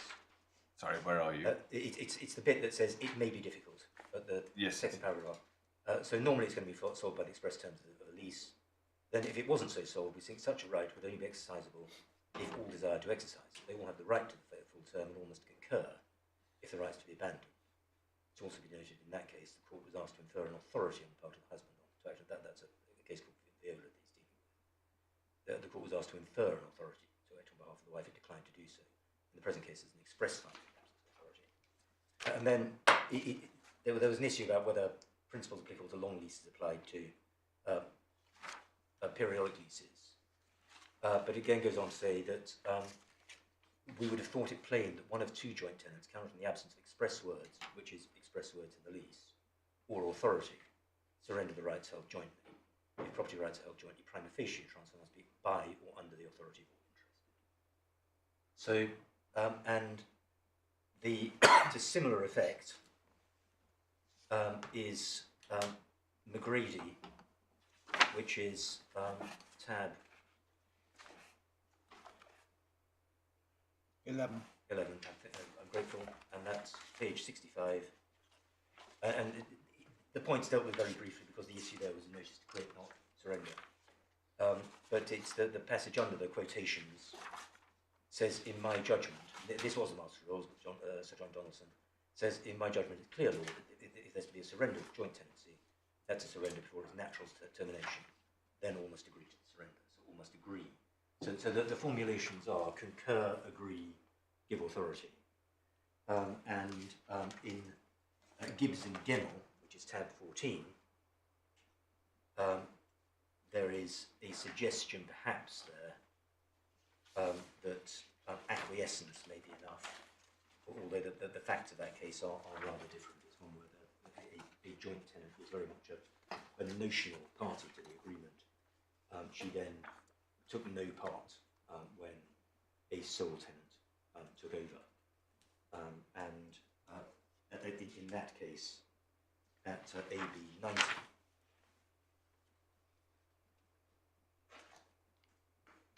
so just making sure I've got it clear in my own mind, leaving aside a grant of new tenancy type case, where you have joint tenants, for there to be a surrender, you need unequivocal conduct by, or something unequivocal by one tenant, and either something similar for the other tenant, or what were your formulations? Concurrence, agreement, authority, possibly acquiescence from the other tenant. Yep.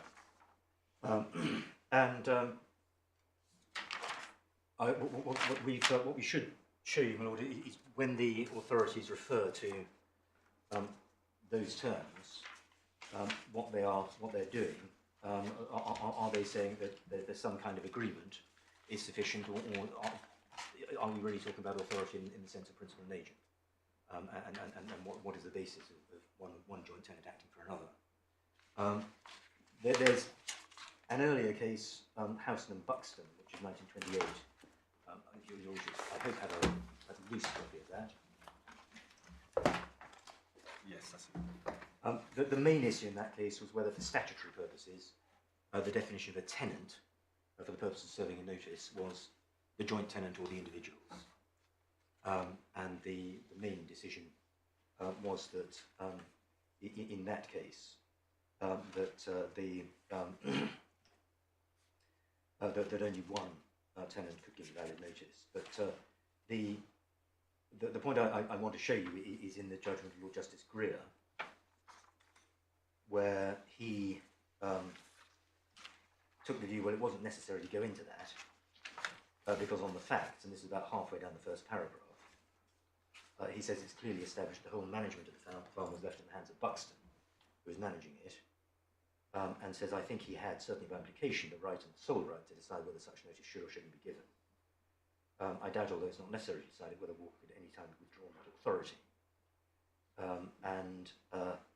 So he says that so what he deals with is that, again, he uses the language of authority, and what he's saying there seems to be more consistent with this being a sort of principal and agent type authority rather than some looser sense.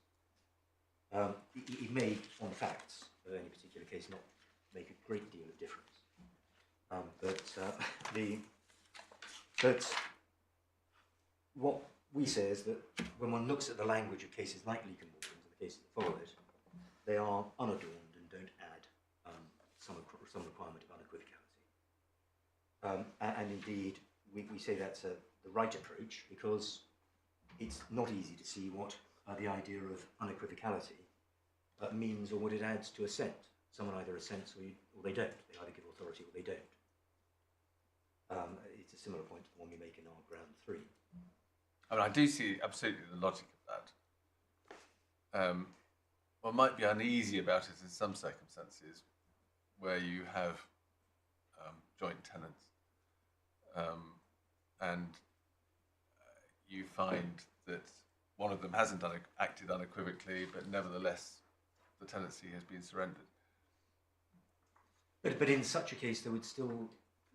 They have to give an assent. Exactly. Yes. And of course, when one is considering whether or not assent has been given, then it may well be that the seriousness of what's at stake will be one of the things that will weigh in the court's mind about whether or not there has in fact been assent. Yeah.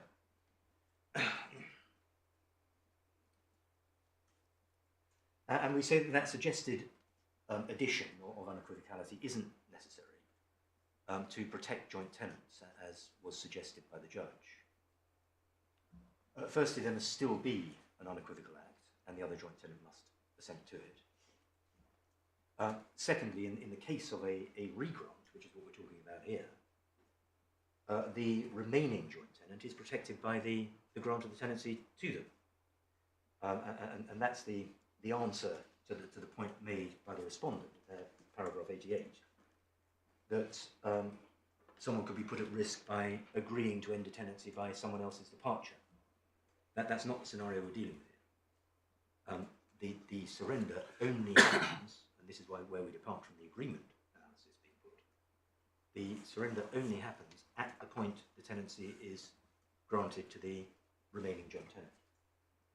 Of course, the absent joint tenant loses their tenancy, but they're the one who's left. And in practice, we suggest that a far greater threat to security arises if there isn't a surrender, and in circumstances like the present, the remaining tenant remains vulnerable for many years, quite unknown to themselves, but they could have their tenancy terminated by notice to quit, in which case they then have no right at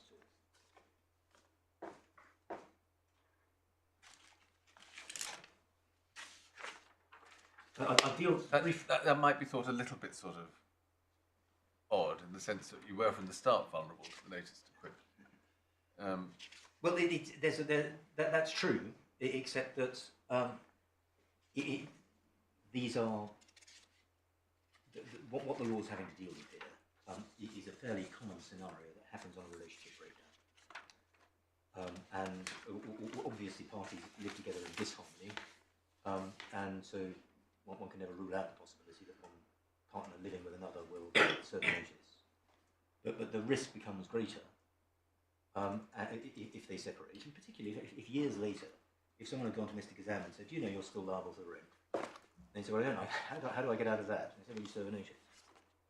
But it's quite common, isn't it, in practice, for the local authority to require the service of notice to quit before they will rehouse one of two joint tenants. Oh, no, particularly if the one who seeks to rehouse has fled the joint home because of domestic abuse. No, exactly. It's absolutely standard practice that the council says, well, you serve notice to quit, never mind that your partner is still living there and is a joint tenant. Unless you serve notice to quit, we simply won't rehouse you. No, indeed. I think that was what happened in McGrady. Of course, that's a common management technique, Yeah. and an entirely proper one. So, as my lord says, the joint tenant is always vulnerable to the service of a notice to quit by the other joint tenant. They are, but the difference in this kind of case is that what sometimes happens, and what happened here, is that the parties, and this is anticipating what you say in ground four, is that the parties worked on the basis that something had changed, that the one way or another, Mrs. Hussain had become a sole tenant and not a joint tenant, and we say the only way that could happen was by the grant of sole tenancy. Yeah. But that being so, there's an interest in protecting her expectation arising out of that arrangement, rather than her being in a situation where she thinks that she's not vulnerable. The trouble with this submission is there's absolutely no evidence about what Mrs. Hussain did or didn't think, or whether she gave it a second thought. Well, there's little direct evidence about that. All you've got is the Westminster internal record, which, as far as the evidence goes, remained internal to Westminster, and neither Mrs. Hussain nor Mr. Kazan knew about it until these proceedings began. Well, Lord, can I come on to that when I deal with my ground four, which I will get on to in a very few minutes, because I've got 2 points to finish off on this point, and then point 3 is I hope, very quick. What I'm going to come on to now is what is suggested to be the additional requirements for notice. First of all, the authorities say that there has to be express communication by the non-participating joint tenant of their assent. And there's no authority for that. In fact, Leakham Moorlands is authority against it, because in Leakham Moorlands, the argument was about what happened if the wife didn't assent, whereas if the respondent was right, there would be a complete answer to say, well, she never communicated her assent. It doesn't matter whether she gave it or not.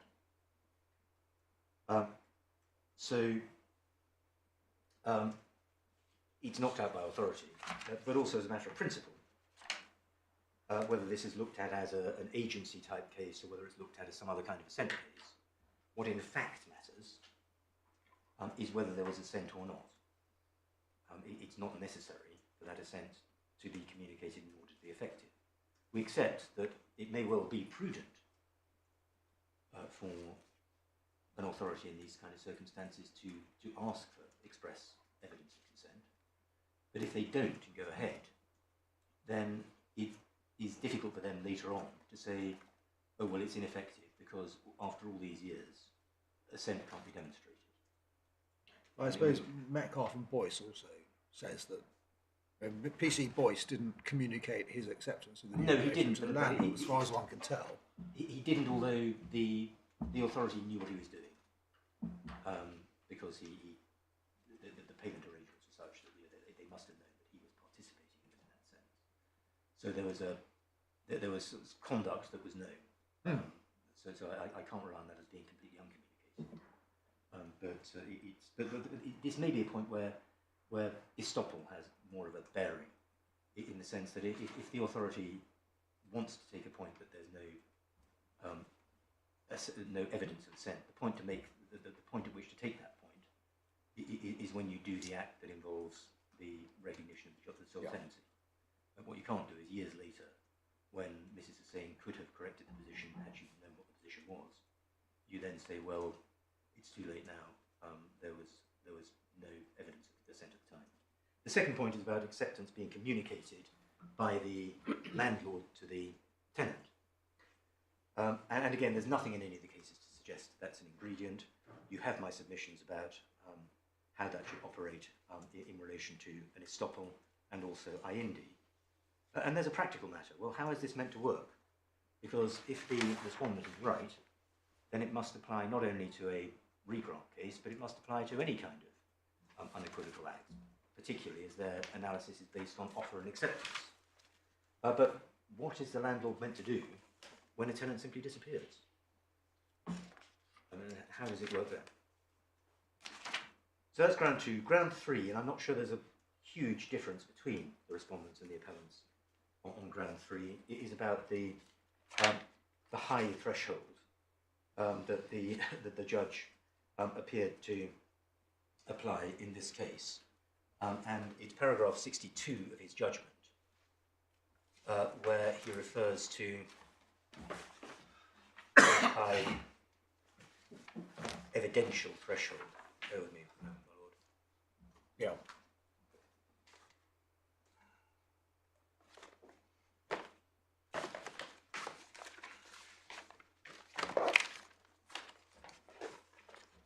Yes, it's paragraph 62, that he doesn't accept that individual facts can be combined to surmount the high evidential threshold, and that ties in with paragraph 53, where he talks about the need for cogency and depth of evidence, and it was that that led him to reject the proposition that individual acts need to be seen in context, and that individually unequivocal acts can't be treated as individually equivocal acts can't be treated as unequivocal in combination, which is clearly wrong when one looks at bias and reform and artwork.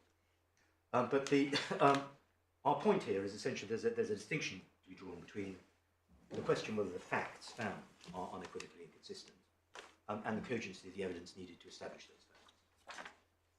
And the first question can properly be described as imposing a high threshold, and in one sense that simply restates the requirement of unequivocality. And indeed that is, in effect, what Lord Justice Ralph Gibson is saying in Belcourt and Adesina, where the phrase originates, and that's page 126 of the authority bundle, paragraph 30. 126. 26.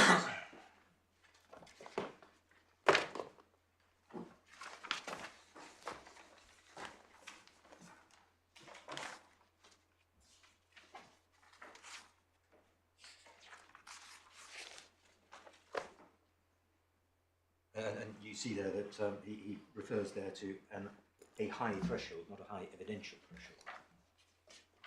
And it follows from,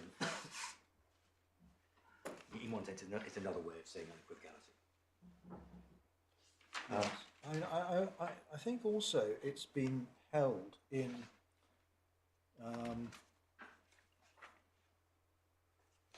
Art World and Safarian, which Mr. Justice Morgan refers to in the Sable case, that Lord Justice Dyson says that you can add together.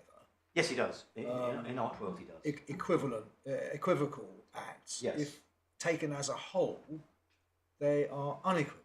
Yes. So I think Mr. Justice Lane may be wrong in his paragraph 62 to say that you can't combine individually equivocal events. That's right. Maybe it doesn't go very far in this case because And I think you find also, do you not, in the Vyas case, I think it was, Lord Justice Stuart Smith saying you must look at the landlord's conduct as a whole. That's right, and Lord Justice Scott says, well, it might have looked equivocal to begin with, but by the time you get to the end, it's not. And so there's the same exercise going on there. So one looks at the totality, and what you aren't required to do is identify a particular fact, which is the unequivocal thing. It may not matter very much in this case because the appellant's case is predicated on there actually being a single thing, which is the unequivocal thing, which is the grant of the tenancy. So just sort of, as I try to take stock again, there isn't really on your case much distinction between the going out of possession cases and the regrant cases if one sees the regrant as the unequivocal act. That's right. Well, that's when I introduced what we say is a meaningful distinction. It's a meaningful distinction because of the factual differences between that typically arise, but for both of them, the foundation is there has to be an unequivocal act.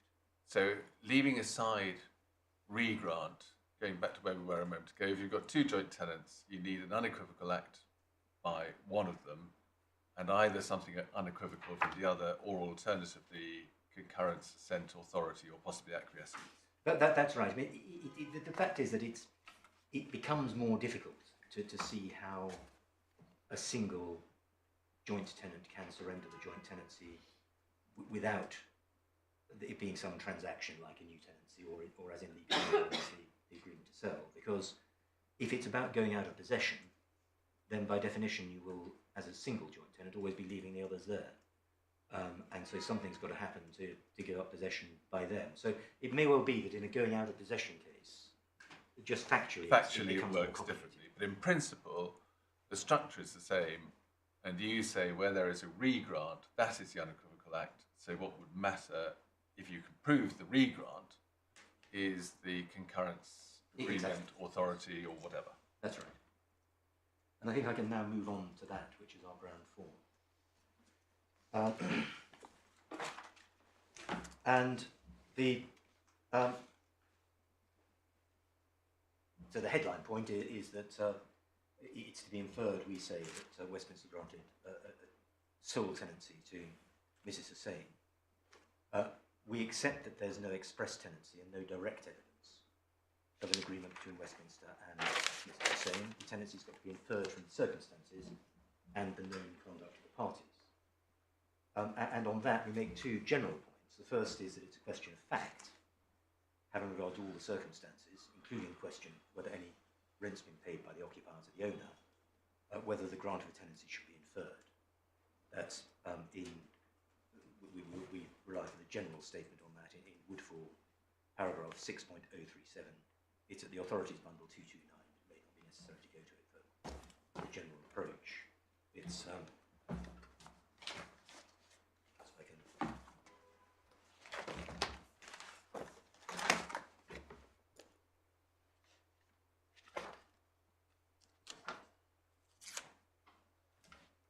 229.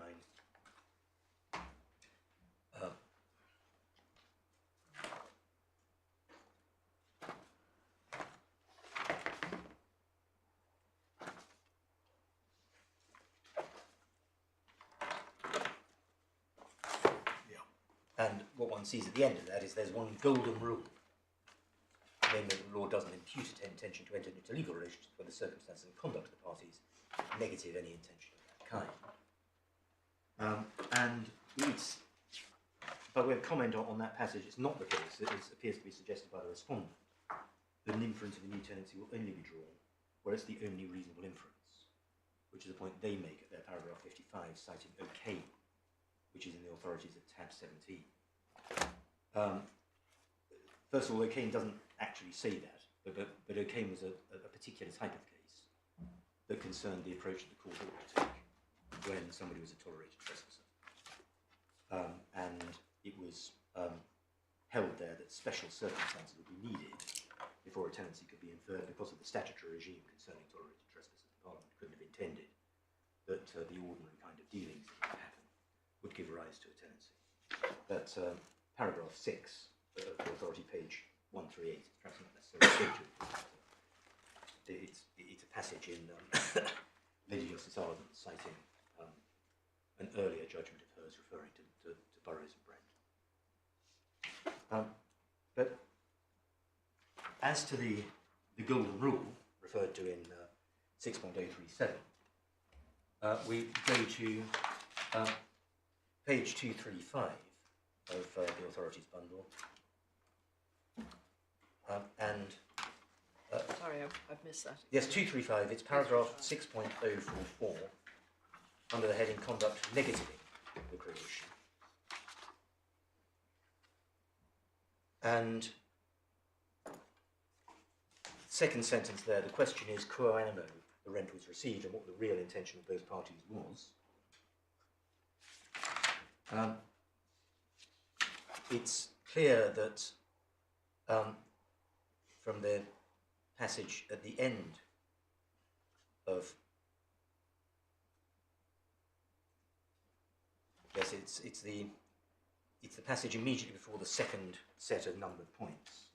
So it's on page 236. If the tenant asserts he's entitled to security of tenure, payment and acceptance of rent will generally be attributed to the possibility of such security existing, rather than to any desire to create a new contractual relationship. But it's clear that that all depends on the circumstances.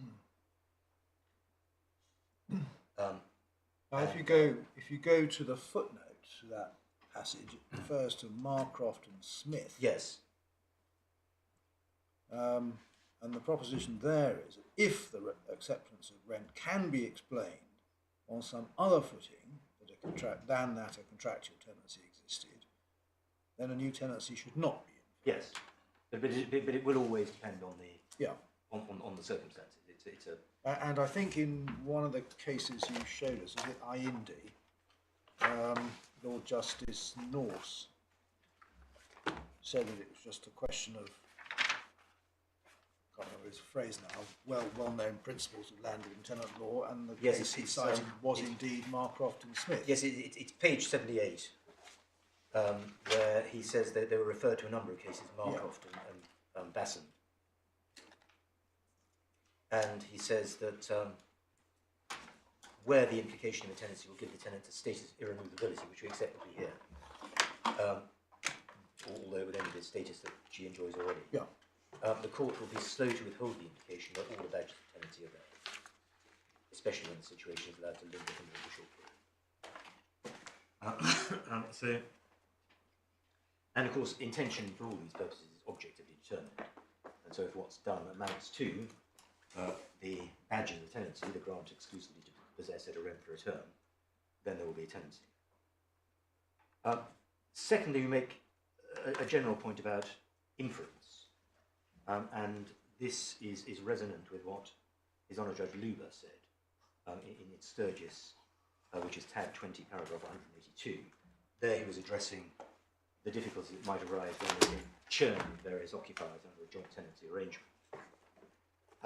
And he makes the point. It's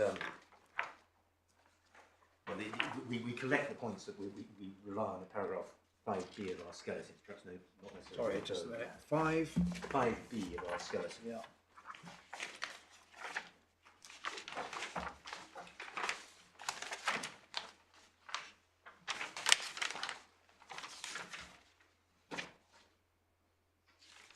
Yes.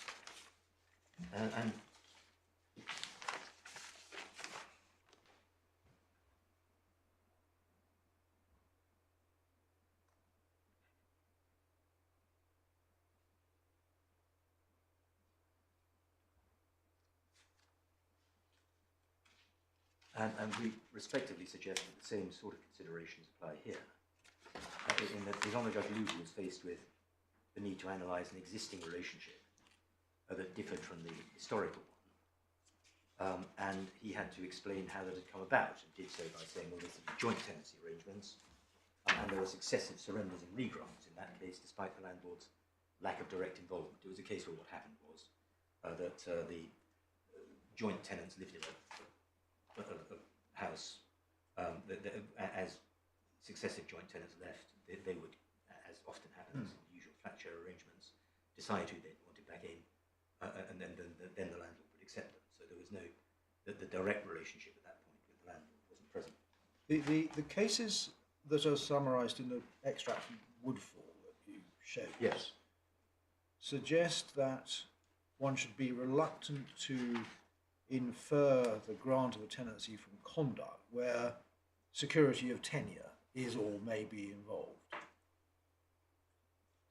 In other words, you're less likely to infer the grant of a new tenancy if the new tenant would himself or herself acquire security of tenure. Yes. And that was the point, basically, in Marcroft and Smith. Is it of relevance to the process of inference in a case like this that if Westminster had granted a new tenancy to Mrs. Hussain alone, the succession clock would have been restarted? It's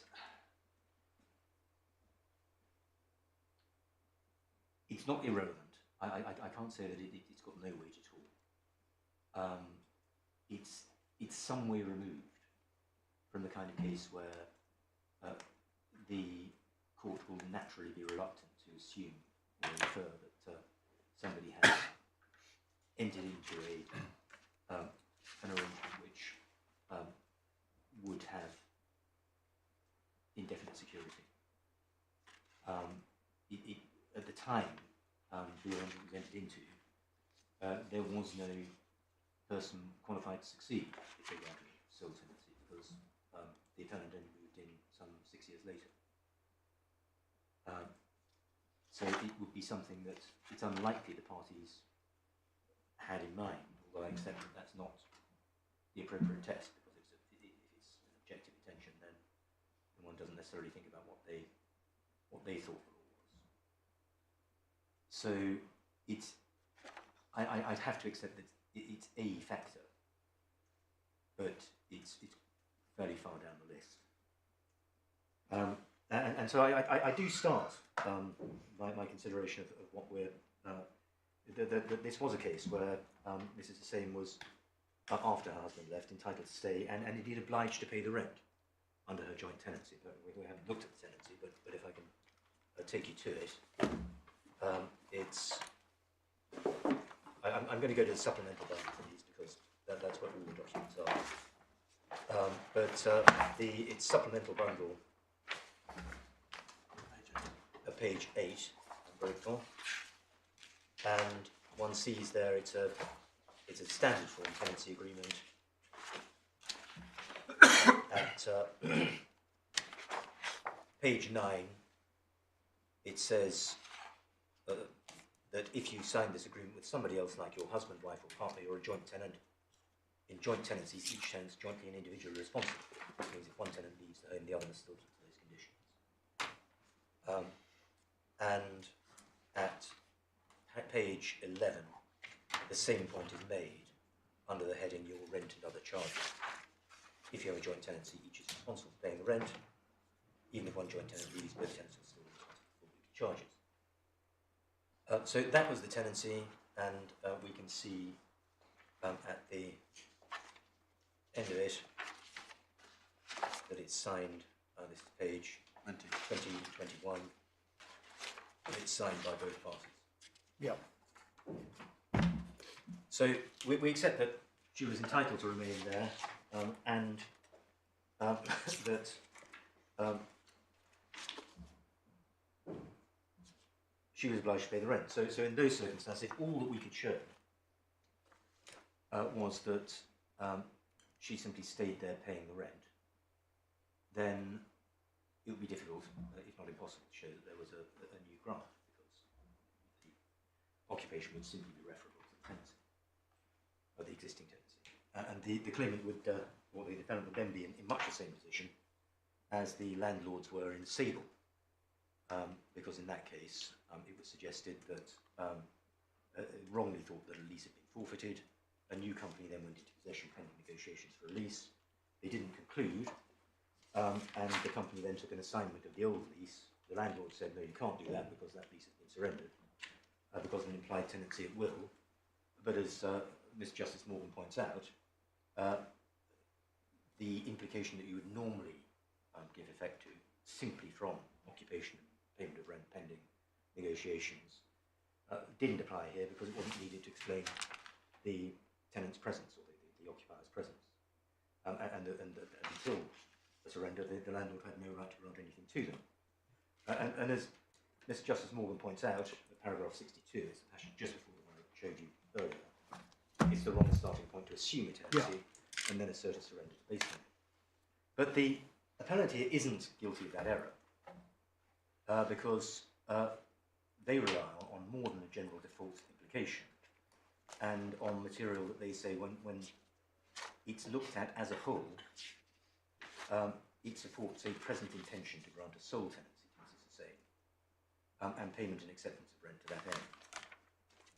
And if that's the case, then it falls outside the class referred to by Mr. Justice Morgan in paragraph 62 and into those at paragraph 63, which I showed you, where a tenancy has been established. So in other words, this isn't a case where we're inviting the court to assume a tenancy and start from there. So what are those factors? Well, the first of those is Mr. Kazan leaving.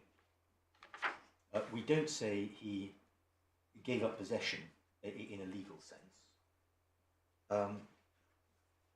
but he clearly indicated that he was, for himself, giving up possession and appears to have had no further interest in the property. His Honour Judge Hellman found that was the case, or found that he gave up possession, and while he was overturned as to whether he'd in fact given up possession in that sense, the sense of what he was... well, could he have given up possession? No, he couldn't. Without getting back to the point about assent by joint tenants, by simply leaving himself, he wouldn't give up possession. Yeah.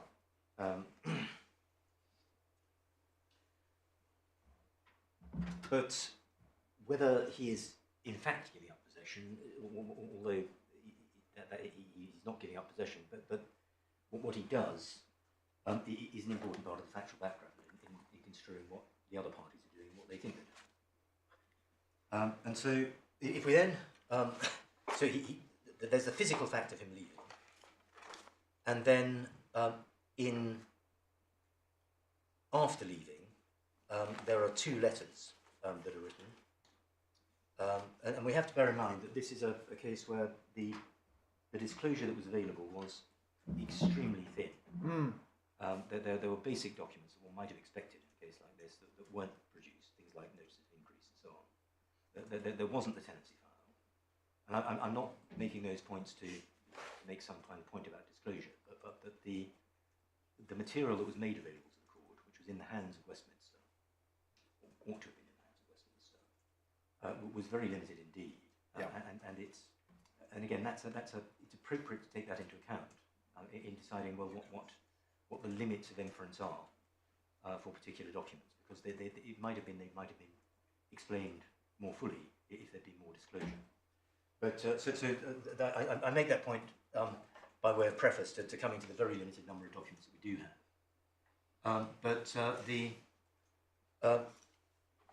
The first is a letter from solicitors, Trinity solicitors, page 22 of the supplemental bundle, 11th of May, delivered by hand to the Housing Benefit Department, which says we've been requested to confirm. So it suggests that obviously solicitors say confirm in lots of correspondence, but it may be redolent of some prior communication, particularly given the timing. Because it says we're requested to confirm on behalf of the above named person that he departed his home in the property on the 18th of March 2011. So it's, and again, he had departed suggests there's something before this.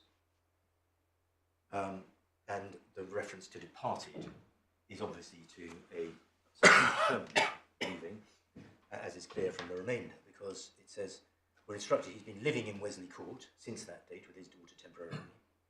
He's waiting for your department to arrange him for private accommodation where he can live alone. And he can't continue to live with them as she has children.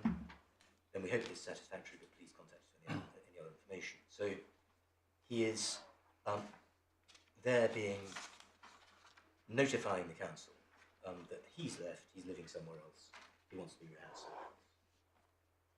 somewhere else. We then have a further letter from an organisation called Praxis, this time to the Homeless Persons Unit, on the 23rd of May, so just under a couple of weeks later, saying our client should be treated as homeless or threatened with homelessness because he's been asked to immediately leave as he was staying with his partner. And he is staying with his daughter in temporary basis. So being asked to leave appears to be a reference to being asked to leave by his partner, but I accept there's a certain ambiguity in that document, because the being asked to leave could be for the daughter where he's staying with. But an ordinary reading of the sentence and linking it with partner seems to be as a partner who's asking to leave. And having made this request, he would presumably have been treated by Westminster as homeless and not intentionally homeless, unless it was said that it was reasonable for him to continue to occupy the flat with Mrs. Hussain, which at that stage perhaps it wasn't. That's right. What we know is that he was, his housing application was accepted. I think there's a housing list application. I don't think we know that. Well, I think instruction. We know that he was rehoused by a social housing provider. That's all we know. Well, he was. His application is dated 31st of July for the exception. His application is dated 31st of July. There's a certain amount of communication going behind it. I think what's happened is that, and this was all on instructions rather than on documentary evidence. It was put before the court when it could have been put before the court. But Mr. Kazan made a housing application. So a waiting list. So you've got the homelessness application. Yeah. You've got no idea what happened to that. What would normally happen if there'd be an investigation as to whether he was homeless, intentionally homeless, in priority need, and so on, and a decision. There's none of that. But then he makes a waiting list application on the 31st of July, 2011, and then in July 2022, he is granted a tenancy by another registered housing provider, Cecil. 2022. 2012. Sorry, 2012. I was thinking that was a very long time. No, well, not unfortunately unusual, but the. Well, we've got a few extracts from the trial judge's judgment of the witness statement from Howda Jawad, who's Mr. Kazam's daughter. Yes. And the judge quotes it at paragraph 31. Many years before my mother died, my parents separated. My father was rehoused by Central and Cecil Housing Trust. Yes. I don't think we know anything more, do we, about... It's at the end of the judgment, what happened in the course of submissions, other submissions or evidence. Sorry, at the end of the judgment. There's then a...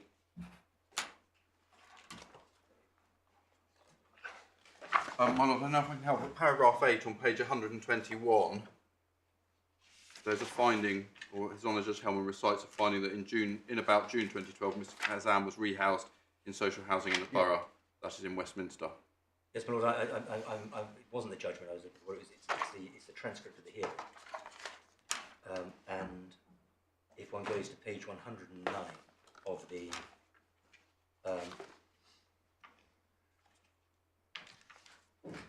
supplemental bundle, this is a discussion after judgment, or after the submissions are finished, when the judge had asked Mr. Crean to find out some details. And at line 16,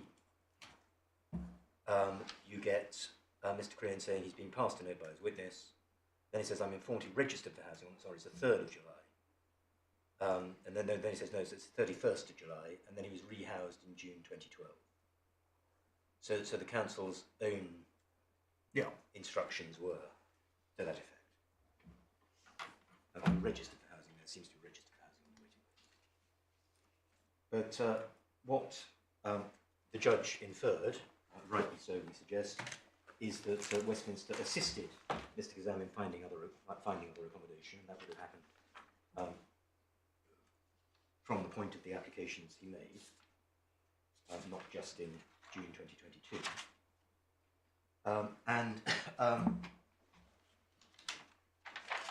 The next document we have, if we go back to these on the supplemental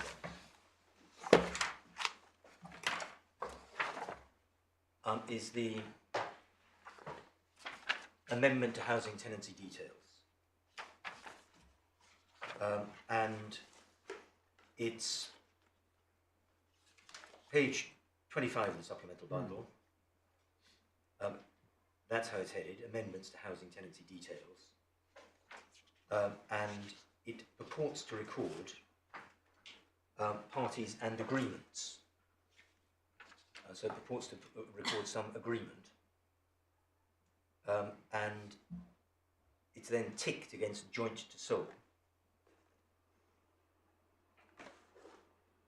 with an effective date of the 1st of August, and it has please remove Mr. Kazam from rent account. And it's then signed by Mr. Newey and by Lewison Simpson. Now, about that document, it's an internal document disclosed by Westminster, but it's clear from Vias and the explanation of Vias in Adesina, which expressly refers to internal memoranda being some of the factors being relied on, that may be relevant in deciding whether or not the parties have granted a tenancy. It certainly may be. Sorry, go on. It certainly may be relevant to deciding what, if the question is what quo animo the rent was received, it's evidence of what the intention was of Westminster in receiving a rent. And that is a critical difference between this and the cases where occupation is referable to some other right, because it's clear from this document that certainly as far as Westminster are concerned, that they are intending something to change. They are not any longer saying that this is rent due by virtue of the joint tenancy and by virtue of the joint tenants' obligations under the tenancy, because they are ticking the box joint to sole. So they are intending that it should thereafter take effect not as a joint tenancy, but as a sole tenancy. But you can't say, either of this or of the previous letters you showed us, is that of themselves, the evidence any crossing of the line between the council and Mrs. Hussain. There's certainly, I can't point to any direct evidence that there is,